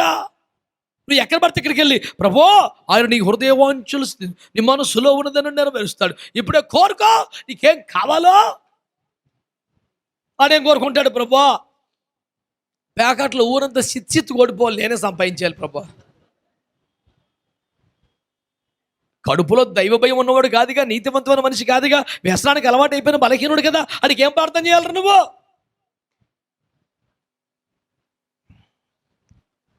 ఏలియా అందుకే ముందు ఆకాశాలు పూసే ప్రభా, వీళ్ళందరూ లైన్లోకి వస్తారు. దేవునికి స్తోత్రం చెప్పండి. ఎప్పుడైతే యెహోవా ఏ దేవుడు అన్నారో వెంటనే ప్రభా ఇంక మళ్ళీ పచ్చి మంచిలు దాక్కుండా పేజీ పెట్టేస్తాడు. నువ్వు వర్షం పంపితే కనుక కుదరదు. స్తోత్రం చెప్పరే. ఆ రాజుగారు వచ్చారు, సార్ మరి మీరు చెప్పినట్టు అందరం తీసుకొచ్చారు, భరితే అందరికి ఇంటికి వెళ్ళిపో, వర్షం వచ్చేస్తుంది. స్తోత్రం చెప్పండి గట్టిగా. మోపైన వర్షం వచ్చు దాన్ని పుట్టుచున్నది, త్వరగా రథం సిద్ధం చేసుకుని వెళ్ళిపో. నిజమే, వచ్చేసింది వర్షం. ఒకటే గుర్తుపెట్టుకోండి, ప్రజలు ఏదో ఒక మత్తులో మైకంలో ఉన్నారు. ఆ సోర్స్ ఆగాలని మనం ప్రార్థన చేయాలి. ఆమేనండి. హల్లెలూయా, హల్లెలూయా. 2వ రాజులు 6వ అధ్యాయములో దేవుని చివరిలో 7వ అధ్యాయం ప్రారంభములో ఎలీషా కాలములో సిరియనులు దండు వేసినప్పుడు ఆ కరువులో జనం సచ్చారు, కానీ ఏలియా ప్రార్థన చేసి వర్షం నాపినప్పుడు ఒక్కడు చావలేదండి. ఒక్కడు చావలా, గుర్తుపెట్టుకో. అంటే మీ పంతానికి వెళ్ళి ప్రజలకి మార్చేస్తారా మీరు? ఇది క్షేమకరమైంది సుమా, క్షేమకరమైంది సుమా. నీ కడుపుకి ఆపరేషన్ చేయాలని టిఫిన్ చేస్తానంట వెంటనే బుర్రలో అవుతుందా నీకు? తిన్న పదార్థాలు చాలా లోపల పోతే కోసేసి తీయాలి, మళ్ళీ తినేస్తానంటే వెంటనే ఖాళీ కడుపుతో పట్టు ఉంటేనే ఆపరేషన్ చేస్తారు. నీకు స్తోత్రం చెప్పండి గట్టిగా. డాక్టర్ అక్కడ ప్రాణం మోసేవాడురా బాబు, నీకు తిండి లాగేసుకునే దుర్మార్గుడు కాదు, నీకు అర్థమవుతలేదు. అది వైద్యం, చికిత్సా విధానం, లంకనం, పరమౌషధం. దేవునికి స్తోత్రం చెప్పండి గట్టిగా. ఏలియా ఆకాశాలు మూసిమని ప్రార్థన, ఒక్కరు సావలేదే. సిరియనులు ముట్టడి వేసినప్పుడు చంటి బిడ్డలను కోసుకుని తిన్నంత దారుణమైన పరిస్థితులు వచ్చినాయి. అది శత్రువు కార్యం, మరణానికి హేతువు. ఇది దైవజనుడి యొక్క వ్యూహం, ప్రజలకు ఆశీర్వాదకరం. సంతోషంగా స్తోత్రం చెప్పండి. ఏ ప్రాంతంలో మనం సేవ చేస్తున్నామో, ఏ ప్రజలు రక్షించబడాలని కోరుకుంటున్నామో, ఏ ప్రజలు దేవుని వద్దకు నడిపించాలని ఆశపడుతున్నామో, వారు దేవుని వద్దకు రాకుండా అడ్డుపరుస్తున్నటువంటి ఆ మత్తు వదలాలని ప్రార్థన చేయటం తప్పు కాదని మనవి చేస్తున్నాను. ఆ ప్రాంతములో సువార్త విత్తనములు వెదజల్లుటకు అనుకూల వాతావరణం ఏర్పడినట్లుగా ఆ సంతోష కారణాలని బంధించాల్సిందే, తప్పులేదు. ఇదొక వ్యూహం. అంటే ఒక ఏరియా కోసం మనం వెళ్తున్నప్పుడు ముందు ఈ పని చేయాలి. స్తోత్రం చెప్పండి. రెండవది ఆకాశాలు మూసేమని ప్రార్థన చేశాంగా, సోర్స్ ఆపేమని చేశాంగా. 2వ వ్యూహం చెప్తున్నాను చూడండి. యెహోషువ గ్రంథం 6వ అధ్యాయం 2-3 వచనాలు చదవండి. అప్పుడు యెహోవా యెహోషువతో ఇట్లనెను, చూడుము, నేను యెరికోను దాని రాజును పరాక్రమము గల శూరులను నీ చేతికి అప్పగించుచున్నాను. మీరందరూ యుద్ధ సన్నద్ధులై పట్టణమును ఆవరించి యొక్కమారు దాని చుట్టూ తిరగవలను. అలాగూ 6 దినములు చేయుచు రావలను. ఇప్పుడు 10వ వాక్యం. మరియు యెహోషువ, మీరు కేకలు వేయుడని నేను మీతో చెప్పు దినము వరకు మీరు కేకలు వేయవద్దు. మీ కంఠ ధ్వని వినబడనీయవద్దు. 14. అట్లు 2వ దినమున వారు ఒక మారు పట్టణము చుట్టూ తిరిగి పాలెమునకు మరలా వచ్చిరి. 6 దినములు వారు అలాగు చేయిచు వచ్చిరి. 7వ దినమున వారు ఉదయమున చీకటితోనే లేచి 7 మారులు ఆ ప్రకారముగానే పట్టణము చుట్టూ తిరిగిరి. ఆ దినమున మాత్రమే వారు 7 మారులు పట్టణము చుట్టూ తిరిగిరి. 7వ మారు యాజకులు బూరలు ఊదగా, స్తోత్రం చెప్పండి గట్టిగా, మంచిగా చెప్దామండి. హల్లెలూయా. ఇదంతా మనకు తెలిసిన సన్నివేశమే, గుర్తుపెట్టుకోండి. పట్టణాలు గెలుస్తూ స్వాధీనం చేసుకున్న అద్భుతమైన విజయవంతమైన యెహోషువ టీం ముందుకెళ్తున్న సమయం, యెరికో అనే పట్టణానికి దగ్గరికి వచ్చారు. దేవుడంటాడు, నిశ్చయముగా మీ చేతికి రాజ్యమును అప్పగించబోతున్నాను. అనండి గట్టిగా, ఈ పట్టణమును మీ చేతికి నేను అప్పగించబోతున్నాను. ఆమేన్. అప్పుడు ఏం చేశారు తెలిసిన దేవుని బిడ్డలారా, దేవుడే ఒక వ్యూహం ఇచ్చాడు. వీళ్ళు ప్లాన్ చేసింది కాదు. మొత్తం సైన్యం వెళ్ళి ఇరుచుకుపడిపోవటమే మన వాళ్ళు ప్లాను. యేసు రక్తం ఏం చేయం. ఎందుకంటే యోర్దాను మందసం పట్టుకెళ్తే చీలిపోయింది కదా, ఇదేదో బాగుందే అని భుజాన్ని ఎత్తుకోవటం వెళ్ళిపోతామే. ఇదే ఫార్ములా. అది కూడా ఉంది, చెప్తాను తర్వాత.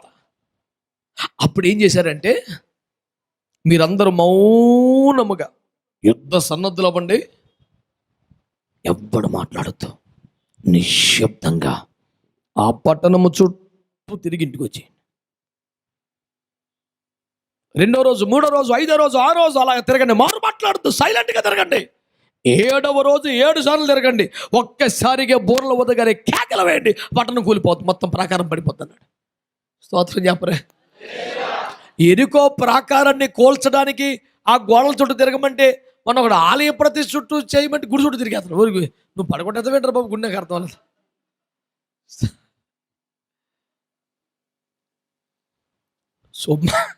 సుమాని మందిరం కట్టుకుంటే దేవునికి స్తోత్రం, ఆలయ ప్రతిష్ఠ చేయరా బాబు అంటే మొత్తం సంఘాన్ని వేసుకొని గుడి చుట్టూ గిరగ తిరిగేస్తున్నాడు. నువ్వేంట్రా బాబు, కొలగొట్టిన దాకా నీకు వ్యానం ఒప్పుతలేదా? మాయకత్వం. అదేదో బాగుంది, అయ్యో ఆత్మీయంగా అనిపించింది, భలే ఉండుద్ది అనిపించింది. అంతా అమాయక వ్యవహారం అండి. వారు అమాయకత్వం నాశనం చేసుకొని దేవుడు ఆ మందిరాన్ని కూల్చేడు. కానీ నేను చెప్తున్నా, అది అంత అమాయకమైన వ్యవహారం అని అర్థం కావడానికి. ఏం జరిగిందండి దేవుని బిడ్డలారా? యెరికో చుట్టూ ఆయన మౌనముగా ప్రదక్షిణ చేసి వచ్చేయమన్నాడు. 7 రోజులు అలా తిరగమన్నాడు. 6 రోజులు మౌనంగా పాటించమన్నాడు. దాన్ని మేము సింపుల్గా ఏమంటామంటే ప్రేయర్ వాక్ అంటాం.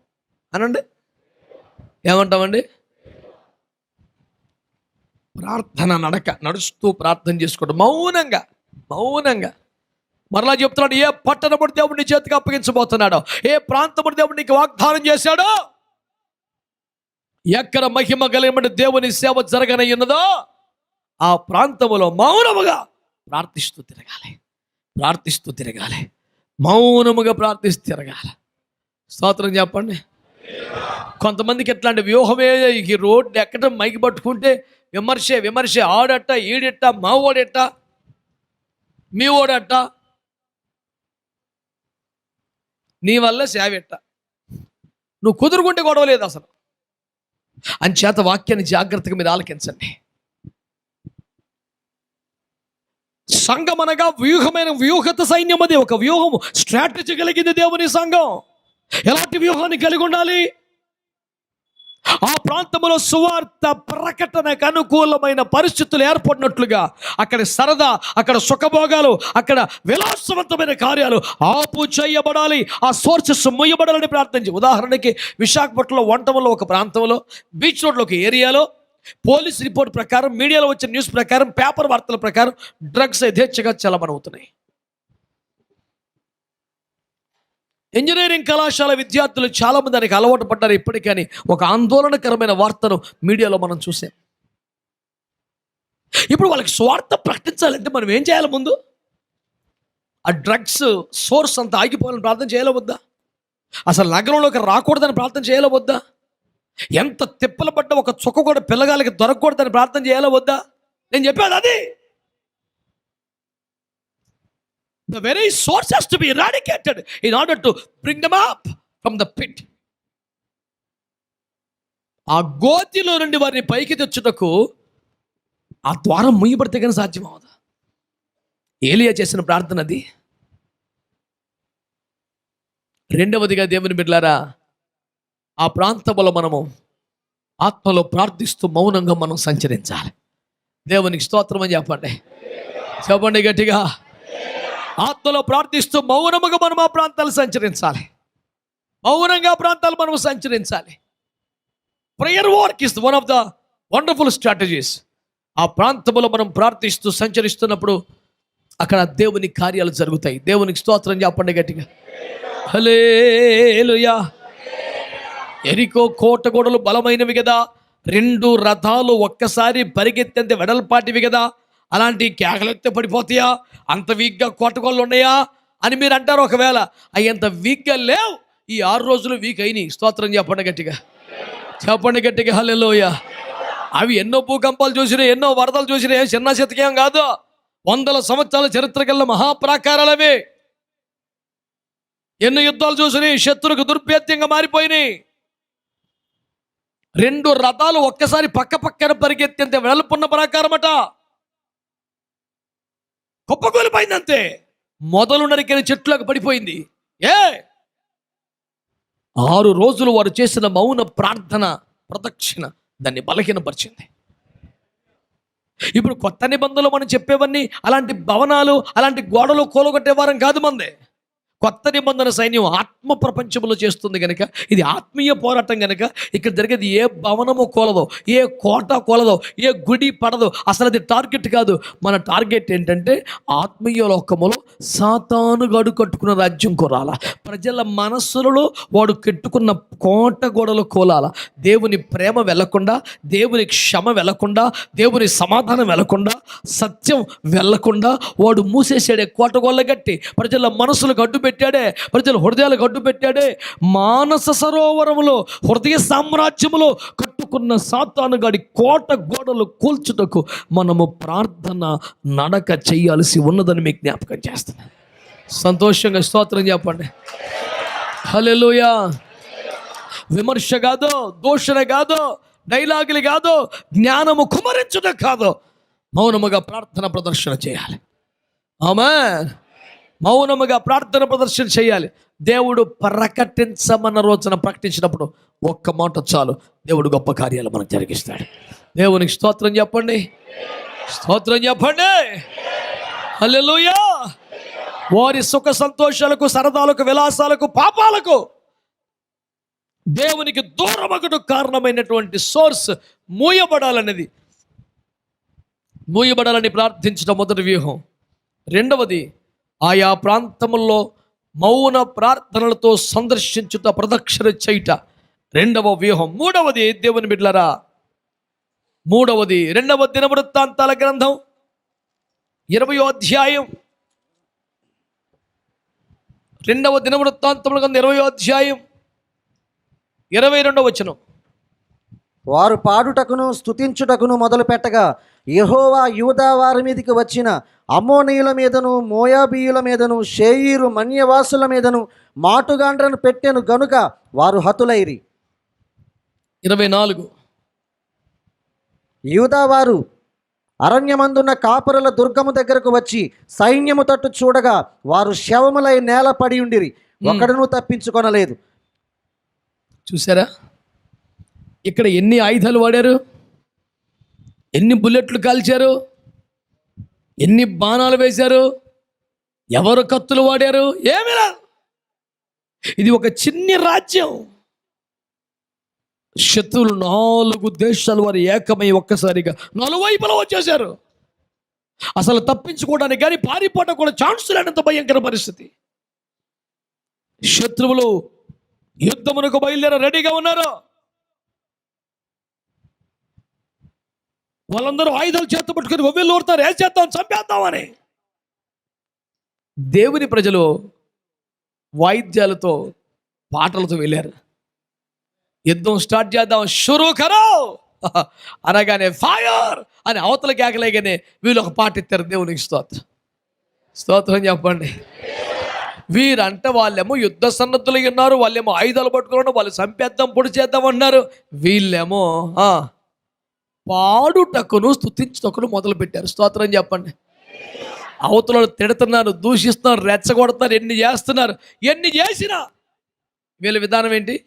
పాటలు స్తుతులు. చాలామంది పాడటం కూడా స్తుతిలో ఒక భాగమే కదా, మళ్ళీ స్తుతి ఏమిటి, మౌనంగా ఉండవు అని కోప్పడే వాళ్ళు ఉన్నారు. నేనేమంటున్నానంటే దేవుని బిడ్డలారా, పాటతో పాటు పాట అయిన తర్వాత ఆ పాటలో మనకి సహకారం చేయబడిన పదాలను బట్టి నోటి మాటలతో దేవుని స్తుతిస్తా, గణపరుస్తా, ఒప్పుకుంటూ ఉండాలి. నిజానికి మనం అలా స్తుతించడానికి సహకారమే ఆ పాట. ఆ పాట వలన మనం బాగా ఇంకా స్తుతించగలగాలి. చాలామంది పాటే స్తుతి కదా, మళ్ళీ స్తుతి ఏమిటి నర్మస్కా అని ఆ మాత్రం దానికి విరుచుకుపడిపోయి పెద్ద మనుషులు కూడా ఉన్నారు. అంత విరుచుకుపడిపోవాల్సింది ఏమి లేదు. నువ్వు విరుచుకుపడిపోతే వెళ్ళి గొల్లియాత్ మీద విరుచుకుపోడు, దావీదుని పెడతావు ఎందుకు? దేవునికి స్తోత్రం చెప్పండి గట్టిగా, హల్లెలూయా చెప్పండి, హల్లెలూయా. కనుక దేవుని వాక్యమే ఆలోచన చేస్తే ప్రభువు నేర్పిస్తున్న పాఠం ఏమిటి ఇక్కడ? వాళ్ళు అంత పెద్ద యుద్ధం 4 దేశాల వారు ఏకమైపోయి ఇచ్చారు. ఇంత ప్రమాదకర పరిస్థితి, ఇంత ఉంటే సింపుల్గా కమాన్ ఫైర్ అనగానే పాట ఎత్తారు. ఏమండి? యుద్ధము యెహోవాదే, యుద్ధము యెహోవాదే. 1997 నవంబర్లో నేర్చుకున్నాను హైదరాబాదులో ఈ పాట నేను. 97 నవంబర్. అయితే ఆ పాటలో నాకు ప్రారంభంలో కూడా చిన్న అభ్యంతరం ఉండింది. అంటే దోషమేం కాదు, నా మనసు ఇంకోలా ఆశపడింది. అందులో రాజులు మనకెవ్వరు లేరు అని అంటే అది చిన్న బాధపడుతున్నట్టు అనిపించింది. మాకు రాజులు ఎవరు లేరు, మాకు పెద్దగా ఏమి సోర్సెస్ లేవండి, మేము పేదవాళ్ళమండి, అట్లా ఏడుపు కొట్టు మాటలాగా అనిపించింది నాకు. ఆ దైవజనుడిని కానీ, వారి అభిషేకాన్ని కానీ, వారి రచన వ్యాసంగా నేను ఎక్కడ తప్పట్లా. నా వరకేంటంటే రాజులు లేరు, మాకు అధికారులు లేరు, మాకు సూర్యులు లేరు అని బాధపడతామేంటి? నేను ఎలా పాడానంటే అప్పటి నుంచి ఇప్పుడు నేను అలాగే పాడుకుంటాను. రాజులు మనకు అక్కరలేదు అని పాడుతాను నేను ఇప్పుడు. ఆయన చాలా ఏసు రక్తం వేచ్చే శూరులు మనకు అక్కరలేదు. నా ఒప్పుకోలేదు, ఇంకొకరు తప్పు పట్టే ప్రయత్నం నా దగ్గర లేదు. కానీ నా వరకు నాకు రాజులు లేరు, అధికారులు లేరు, బాబోయ్ చాలా కాదు, నాకు అక్కర్లేదు, ఆయన చాలు, ఒక్కడు చాలు. మీకు జ్ఞానం ఒప్పుతలేదు, మరి బొత్తిగా ఒకడే సరిపోతాడా అన్నట్టుగా ఉంది మీ డౌట్.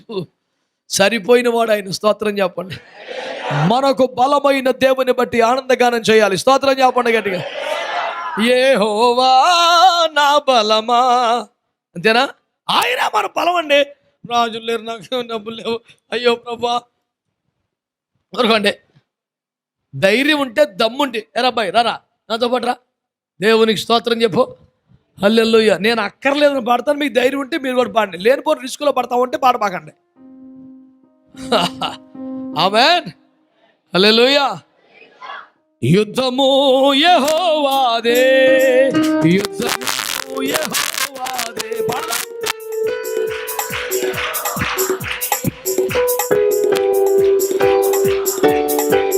రాజులు మనకక్కరలేదు, శూరులు మనకక్కరలేదు.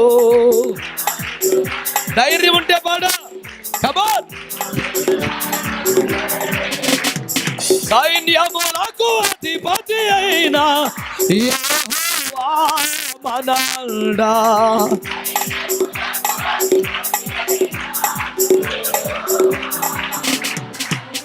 యుద్ధము యెహోవాదే.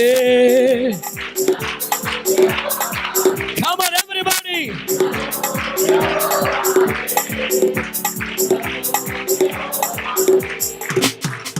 బానే ఉంది కానీ యుద్ధం యెహోవాదే, విజయం ఎవరిదే? రామాడు కూడా నెత్తి పోలా. యుద్ధం ఎవరిది? మరి విజయం మరి ఆ మాట ఏది? అది కూడా ఒప్పేసుకుంటే ప్రాణం తృప్తిగా ఉంటుంది కదా. ఏది? యుద్ధము యెహోవాదే, విజయం మనందరిదే. యుద్ధము విశ్వాసంతో. రాజులు మనకక్కరలేదు. ఆమేన్, కమ్ ఆన్.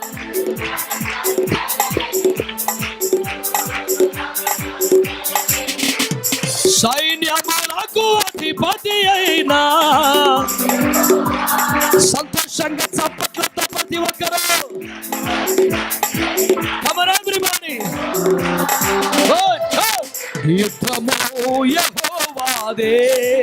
విజయం మనందరిదే, యుద్ధము ఓహో.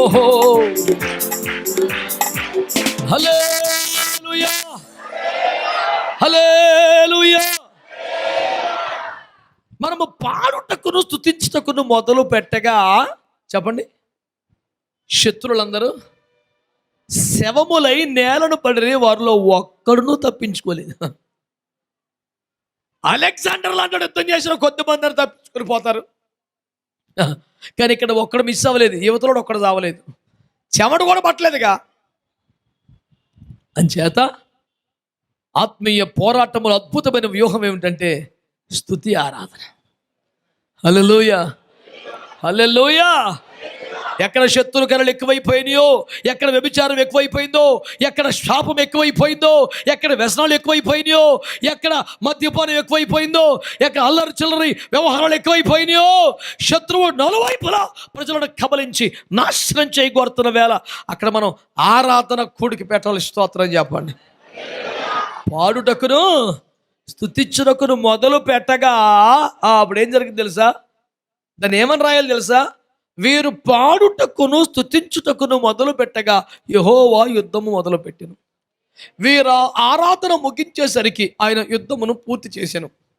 అది దాన్ని రాయటం కరెక్ట్ రాయాలంటే, అరే జెఫన్యా ఆ యుద్ధం మీద రిపోర్ట్ రాయాలంటే నేను అట్లా రాస్తా. దేవుని ప్రజలు పాడుటకును స్తుతించుటకును మొదలు పెట్టగా యెహోవా యుద్ధం మొదలు పెట్టెను. ఆరాధన ముగించేసరికి ఆయన యుద్ధమును ముగించెను. వీరిలో ఎవరూ చావలేదు, వారు అందరూ చచ్చిపోయి, వారికి ఏమీ మిగలలేదు, వారి బంగారంతో వీరి వశమాయను. దేవునికి స్తోత్రం. అంత భోగేసుకుని దీవించబడ్డ స్పాట్ పేరే బెరాక. స్తోత్రం చెప్పరే. బెరాక అనే మాటకు అర్థము స్తుతి లేదా ఆశీర్వాదం. ఆమేన్ హల్లెలూయా. అయ్యో ఈ లోయలోకి మనం ఎందుకు వెళ్ళవలను? అచ్చట స్తుతియు ఆశీర్వాదమును కలదు. వెళ్ళుడి. ఆమేన్. నేను చెప్పే సువార్త ఒకటే నాన్న, గుడ్డి సంఘం కాదు, వ్యూహిత సైన్యం.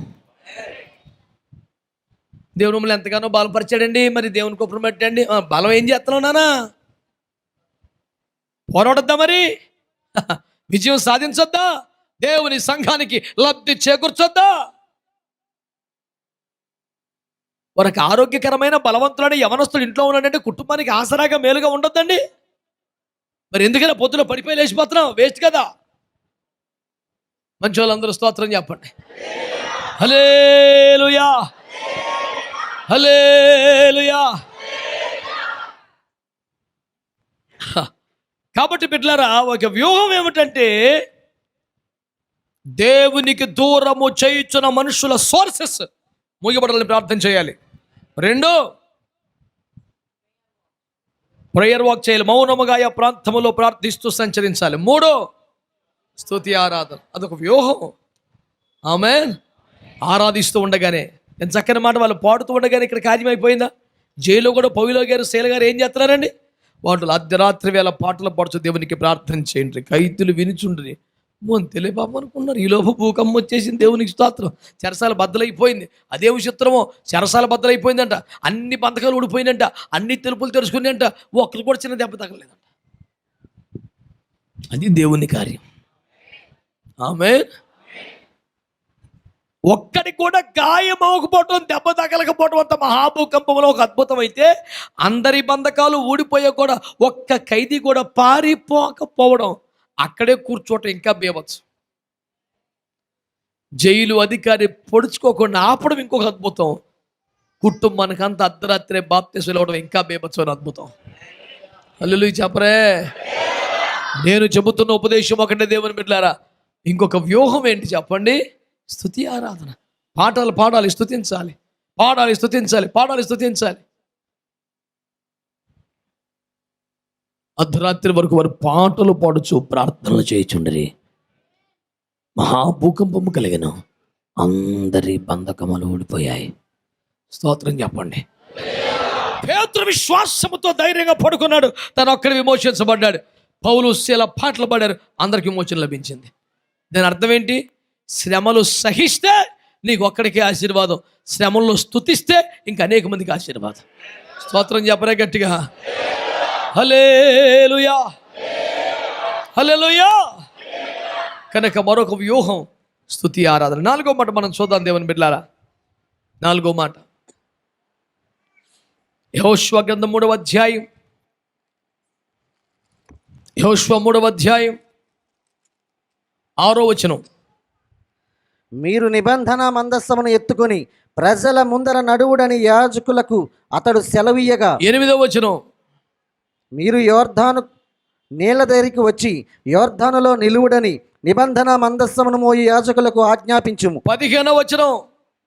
జనులు ఎరుకో ఎదుటను దాటగా యెహోవా నిబంధన మందస్సమును మోయు యాజకులు యోర్ధాను మధ్య ఆరిన నేలను స్థిరముగా నిలిచి. స్తోత్రం చెప్పండి గట్టిగా.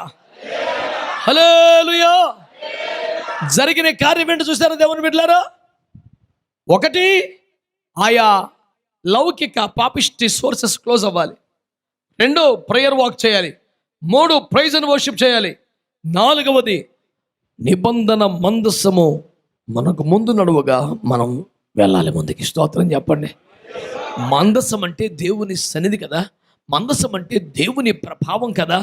ఏది వెళ్ళాలి ముందు దేవుని బిడ్డలారా? దేవుని సన్నిధి వెళ్ళాలి, దేవుని మందస్సం వెళ్ళాలి, దేవుని ప్రభావం వెళ్ళాలి. ఆలోచించండి దేవుని బిడ్డలారా, గ్రహించండి. దేవుని మందస్సం యొక్క ప్రభావం ఎంత గొప్పది. శత్రులు సమయంలో దినములలో వీళ్ళ బలమంతా ఇక్కడే ఉందిరా బాబు, ఇది ఎత్తుకెళ్ళిపోతే వదిలిపోతుందని చెప్పేసి మందసం పట్టుకెళ్ళిపోయారు. చిత్రం ఏంటి తెలుసా? ఆ మందసం వీళ్ళ బలం అన్నమాట నిజమే. మందసం ఎత్తుకెళ్ళిపోతే వీళ్ళు వీక్ అవుతారు అన్నమాట నిజమే. కానీ ఎత్తుకెళ్ళిపోయిన మందసం మీకు ఉపయోగపడద్దు అన్నమాట నిజం కాదు. అది సరదాగా కథల్లో చెప్పిన అల్లావుద్దీన్ అద్భుత దీపం కాదు. ఎలాగంటే ఏదో బయటకు వచ్చేసి మై హాజర్ హో అంటాకేం లేదు అక్కడ. స్తోత్రం చెప్పండి. హల్లెలూయా. సి హుజీర్ అంటాక అక్కడ సరదాగా చిన్న పిల్ల దయ్యం బొమ్మ ఏమి లేదు అక్కడ. ఈ మందస్సాన్ని ఎత్తుకెళ్ళిపోతే మనకి విజయాలు వచ్చేస్తాయి అనుకున్నారు. అది నిబంధన మందసం. నిబంధనలు ఉన్న దైవజనులు మోయాలి, యాజకులు మోయాలి, పరిశుద్ధులు మోయాలి, ఆ నిబంధనలు ఉన్నాడు మోయాలి. ఎవడోండి ఎట్టుకెళ్ళిపోతే మందసం ఎట్టుకెళ్ళిపోతే వచ్చేద్దా తీసుకెళ్ళిపోయి లేనిపోని గట్లు వచ్చి రోగాలు వచ్చి తెగులు వచ్చేసి మెంటలు వచ్చేసింది ఒకడికి. మర్యాద కొత్త బండి చేసి దానికి పెట్టి పంపించేశారు. స్తోత్రం చెప్పండి గట్టిగా. హల్లెలూయా. మందస్సం అంటే మహిమ, మందస్సం అంటేనే ప్రభావం, మందస్సం అంటేనే దేవుని శక్తి. అయ్యో,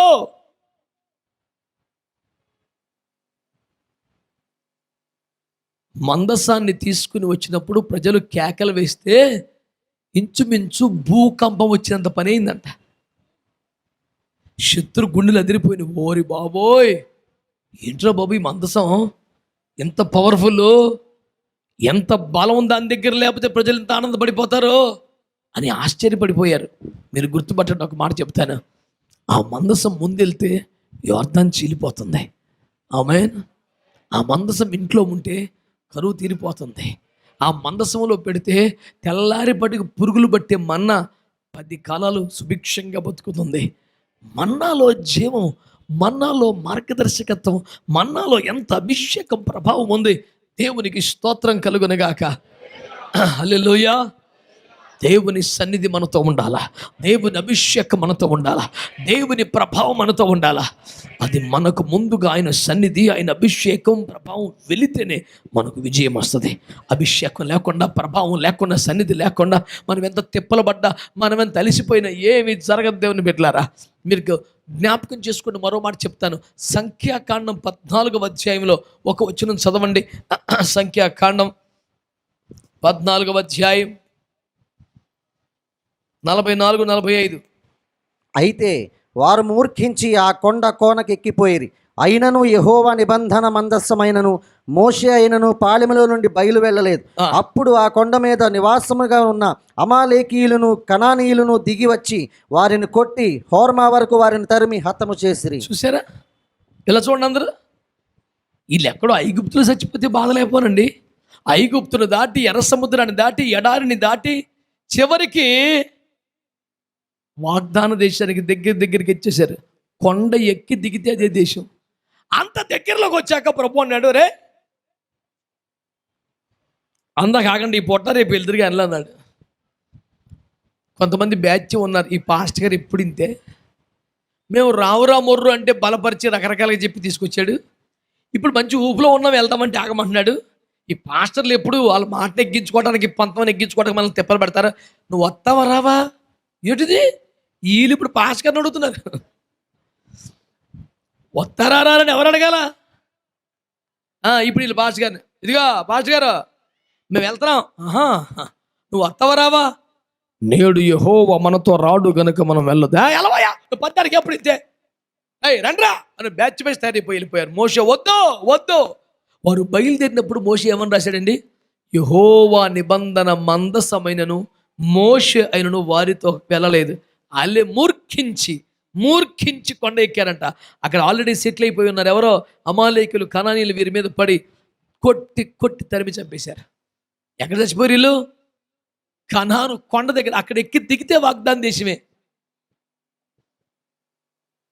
చివరి మధ్యలో లాస్ట్ పాయింట్లో చచ్చిపోయారు, నీచంగా చంపబడ్డారు. కారణం ఏంటి?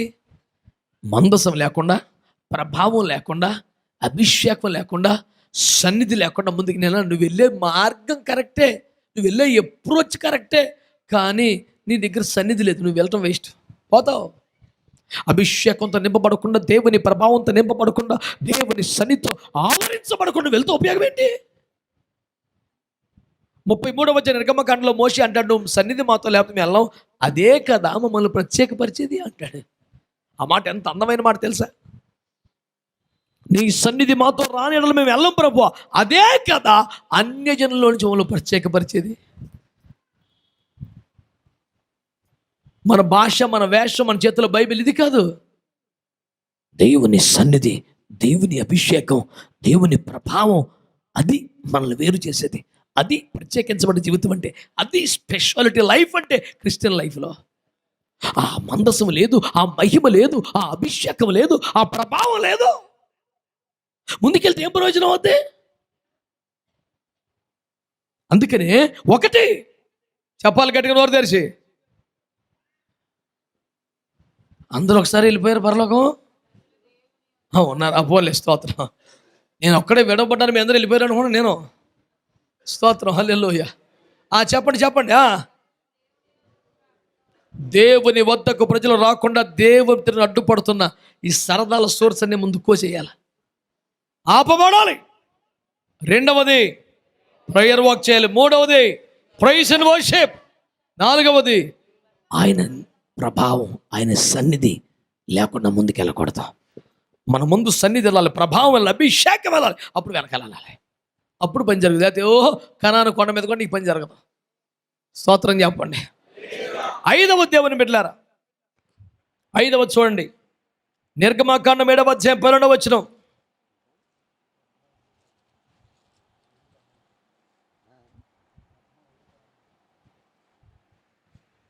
హల్లెలూయా, నీకు స్తోత్రం. లేదా వినపడలేదా? దేవునికి స్తోత్రం. నిర్గమకాండం 7వ అధ్యాయం 12వ వచనం. వారిలో ప్రతివాడును తన కర్రను పడవేసినప్పుడు అది సర్పమాయను గాని అహరోను కర్ర వారి కర్రలను మృంగివేయగా. ఇది సూపర్. స్తోత్రం చెప్పండి గట్టిగా. హల్లెలూయా. మోషే అహరోనులు ఫరో ఎదుటికి వెళ్ళారు. తమ దేవుడు తమ ప్రజలను పోనిమ్మని సెలవిచ్చుచున్నాడని ప్రకటించారు. అతని మాట విని పోనిచ్చుటకు యెహోవా ఎవడు అంటూ వాడు పొగరబట్టిన మాటలు మాట్లాడడం ప్రారంభించాడు. ఇది మీకు సూచన అంటూ అహరోను తన కర్ర కింద పడేశాడు. అది పాము అయిపోయింది.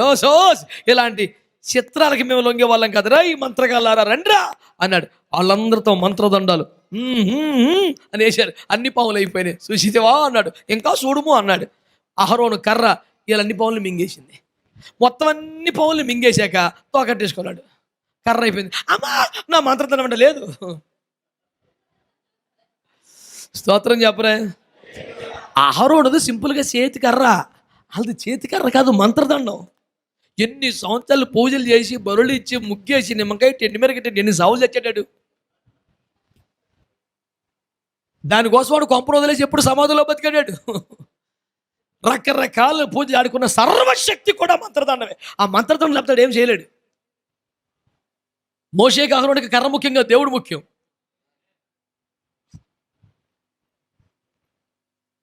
సేవకు గుర్తుపెట్టుకోవాలి, మన కర్ర మనకు ముఖ్యం కాదు, మన దేవుడు మనకు ముఖ్యం. మన సోర్స్ మీటింగ్స్ కాదు, మన సోర్స్ సంఘం కాదు, మన సోర్స్ దేవుడు. స్తోత్రం చెప్పండి గట్టిగా, చెప్పండి ఆమేన్.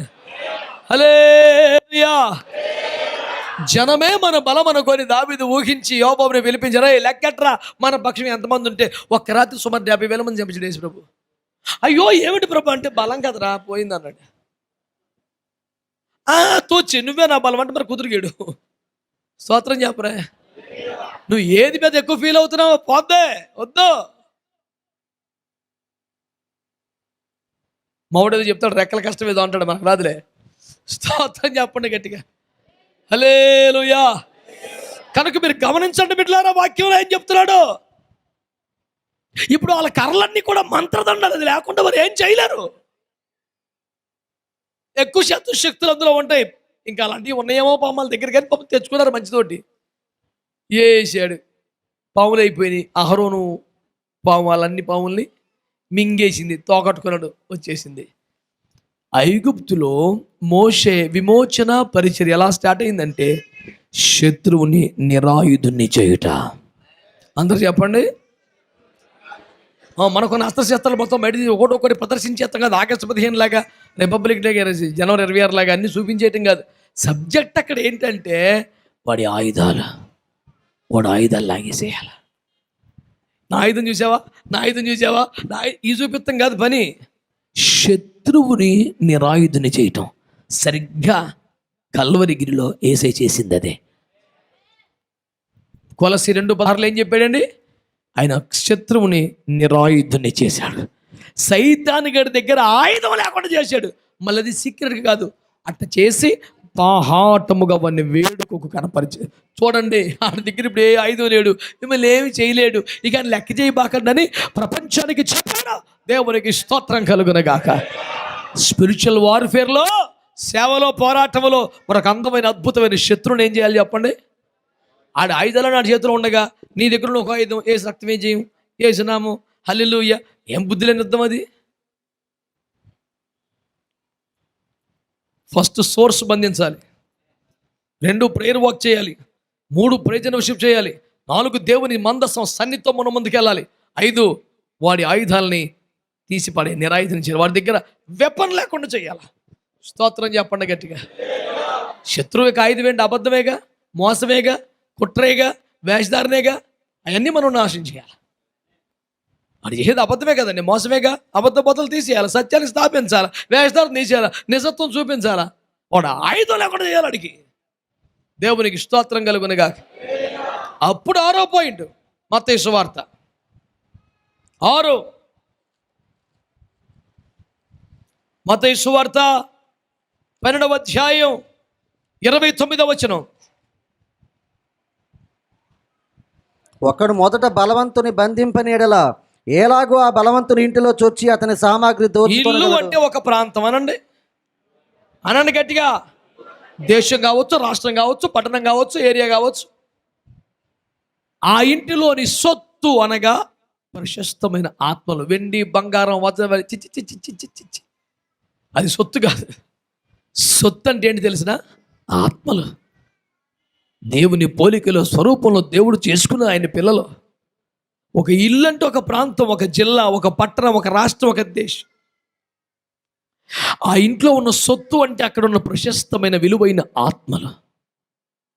ఇప్పుడు ఆ సొత్తు అనబడుతున్న ఆత్మలను అక్కడి నుంచి పట్టుకొని రావాలంటే ఆ ఇంటిలో ఉన్న బలమైన పురుషుని బంధించకపోతే ఎలా సాధ్యం?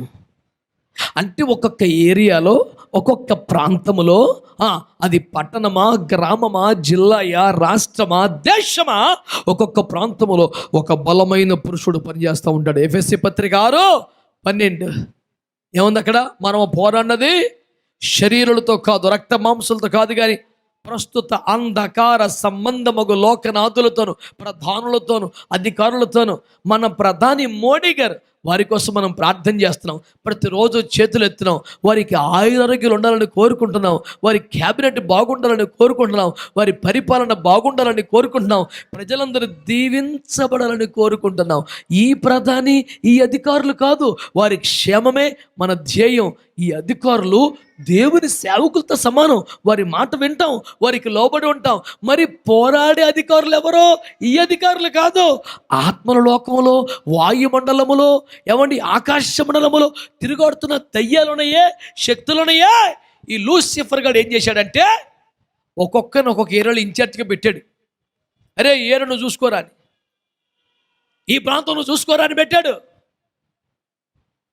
నువ్వు ఏ ప్రాంతంలో పంపించబడుతున్నావో అక్కడ అధికారుల కోసం ప్రార్థన చేయాలా, ప్రభుత్వ నాయకుల కోసం ప్రార్థన చేయాలా, వాళ్ళ క్షేమాన్ని హృదయపూర్వకంగా కోరుకోవాలా, వాళ్ళ కోసం కన్నీరు ఖర్చు మొరపెట్టాలా.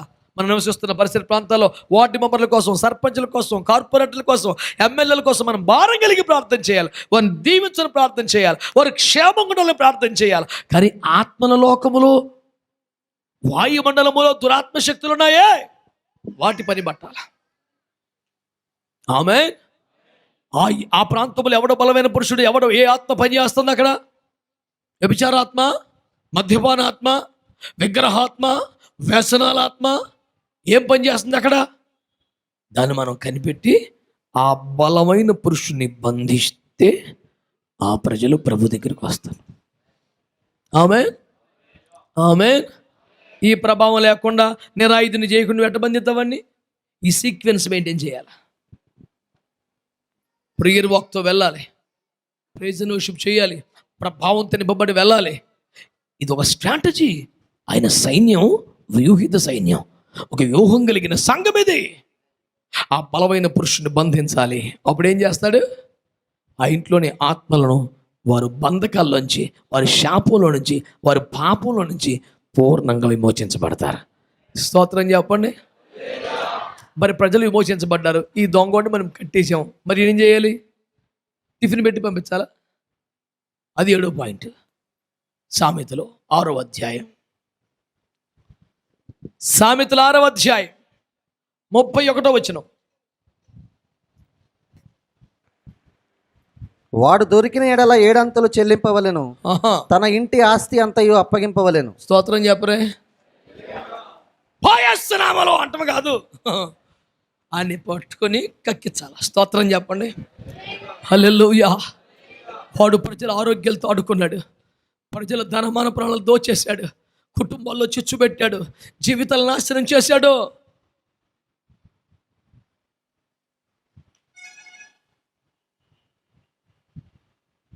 వాడి దగ్గర 7 అంతలు కక్కించాల. ఆమేన్, హల్లెలూయా. ఇప్పుడు పోలీసు వారికి దొంగ దొరికాడండి, చంపేస్తాను వెళ్ళిపా అంటాడా? రికవరీ చేస్తారు సార్. స్తోత్రం చెప్పరే. తప్పు వెళ్ళిపా అంటాడు. అట్టంటే ఈడు పెద్ద దొంగ కింద లెక్క. ఈడికి ఎక్కడో లాలూచి ఉంది, వేసి రక్తం ఇచ్చి. దొంగను పట్టుకుంటే ఏం చేయాలా? 7 ఇంతలు చెల్లించవలను కదా. అవసరమైతే ఆస్తి అంత అప్పగించాలి కదా. ఆస్తి అంత అంటే ఏంటి?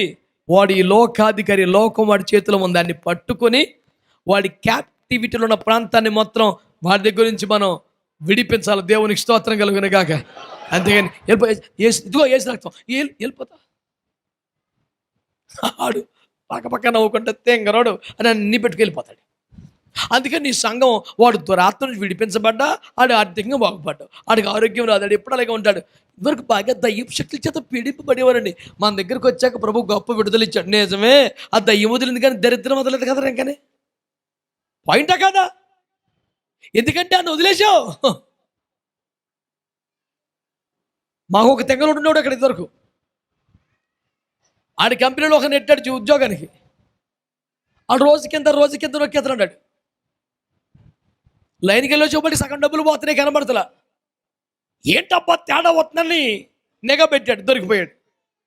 దొరికిపోతే ఆయన పట్టుకొని, ఎంత మోసం చూసావా, రోజుకెళ్ళి నొక్కేస్తున్నావా, ఇంత పాపం, నీలాంటి ఉంటే సంస్థకి ఎంత నష్టమని కోప్పడి ఆ నెల జీతం ఇచ్చేసి అని నువ్వు రేపు నుంచి జూట్లోకి రాకని మానేసి మంచి విజయానందం ఇంటికి వచ్చి, అయ్యా అటు దొరికాడయ్యా, పట్టుకున్నాను, నువ్వు ఇంక రావద్దు రేపు నుంచి అని జీతం ఇచ్చి పంపించేసాను. పంపించేసావా?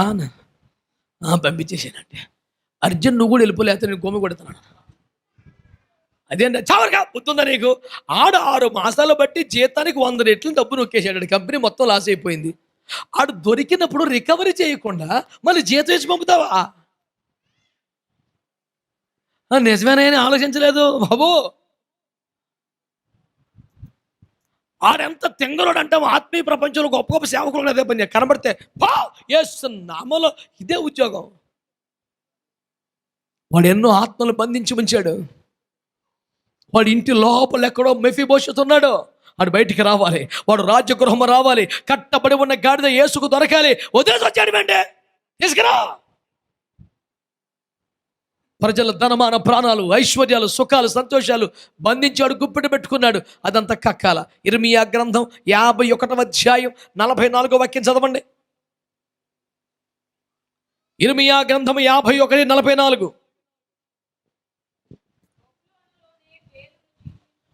బేలును శిక్షించుచున్నాను. అది వాడు మృంగిన దానిని వాని నోట నుండి కక్కించుచున్నాను. అదే పని అక్కడ. వెళ్ళిపో, మర్యాదకి వెళ్ళిపో, తీసుకున్న కాడికి తీసుకుని వెళ్ళిపో. ఇప్పుడు దొంగోడు వచ్చాడండి, మెల్లిగా బీరవ తాళం తీసాడు, లొంగెట్టి ఎంత ఓటు పట్టుకున్నాడు. వెళ్ళిపోతావు లేదంటావా? ఏంటి అసలు బుద్ధి ఉందా? వాడు వెళ్ళకుండా చూడటమే ముఖ్యం, వాడిని బంధించడమే ముఖ్యం, వాడిని వెళ్ళగొడతమే సూపర్ అనుకుంటా వాడు సండే స్కూలు. దొంగ దొరికినప్పుడు 7 చెల్లించాలి కదా, వాడి ఆస్తి ఎంతయో రికవరీ చేయాలి కదా, వాడు తిని మింగి వేసిన దాన్ని కక్కించాలి కదా. హల్లెలూయా. వాడు తెంగరోడు అని మన ఎంక చూసి నవ్వుకుంటా మన బంగారం అంతా పట్టుకొని పోతున్నాడు. అందుకనే దయ్యం పోయింది కానీ దరిద్రం పోలేదంటున్నాను నేను. అర్థమైన వాళ్ళు స్తోత్రం చెప్పండి. హల్లెలూయా. మనందరం ఆలోచించాలి బిడ్డలారా. సంఘం అంటే ఏంటంటే ఒక వ్యూహం కలిగింది, ఒక స్ట్రాటజీ ఉండాలా. ఏదో అమాయంగా వచ్చేసాలి, ఏ స్తోత్రం స్తోత్రం స్తోత్రం ఆమేన్ వెళ్ళిపోతాంగా తెలిసిపోయి. ఇది ఒక సైన్యం, ఒక వ్యూహం కలిగిన పోరాటం మనం చేయాలి. ఆమేన్ అనండి మంచిగా. హల్లెలూయా.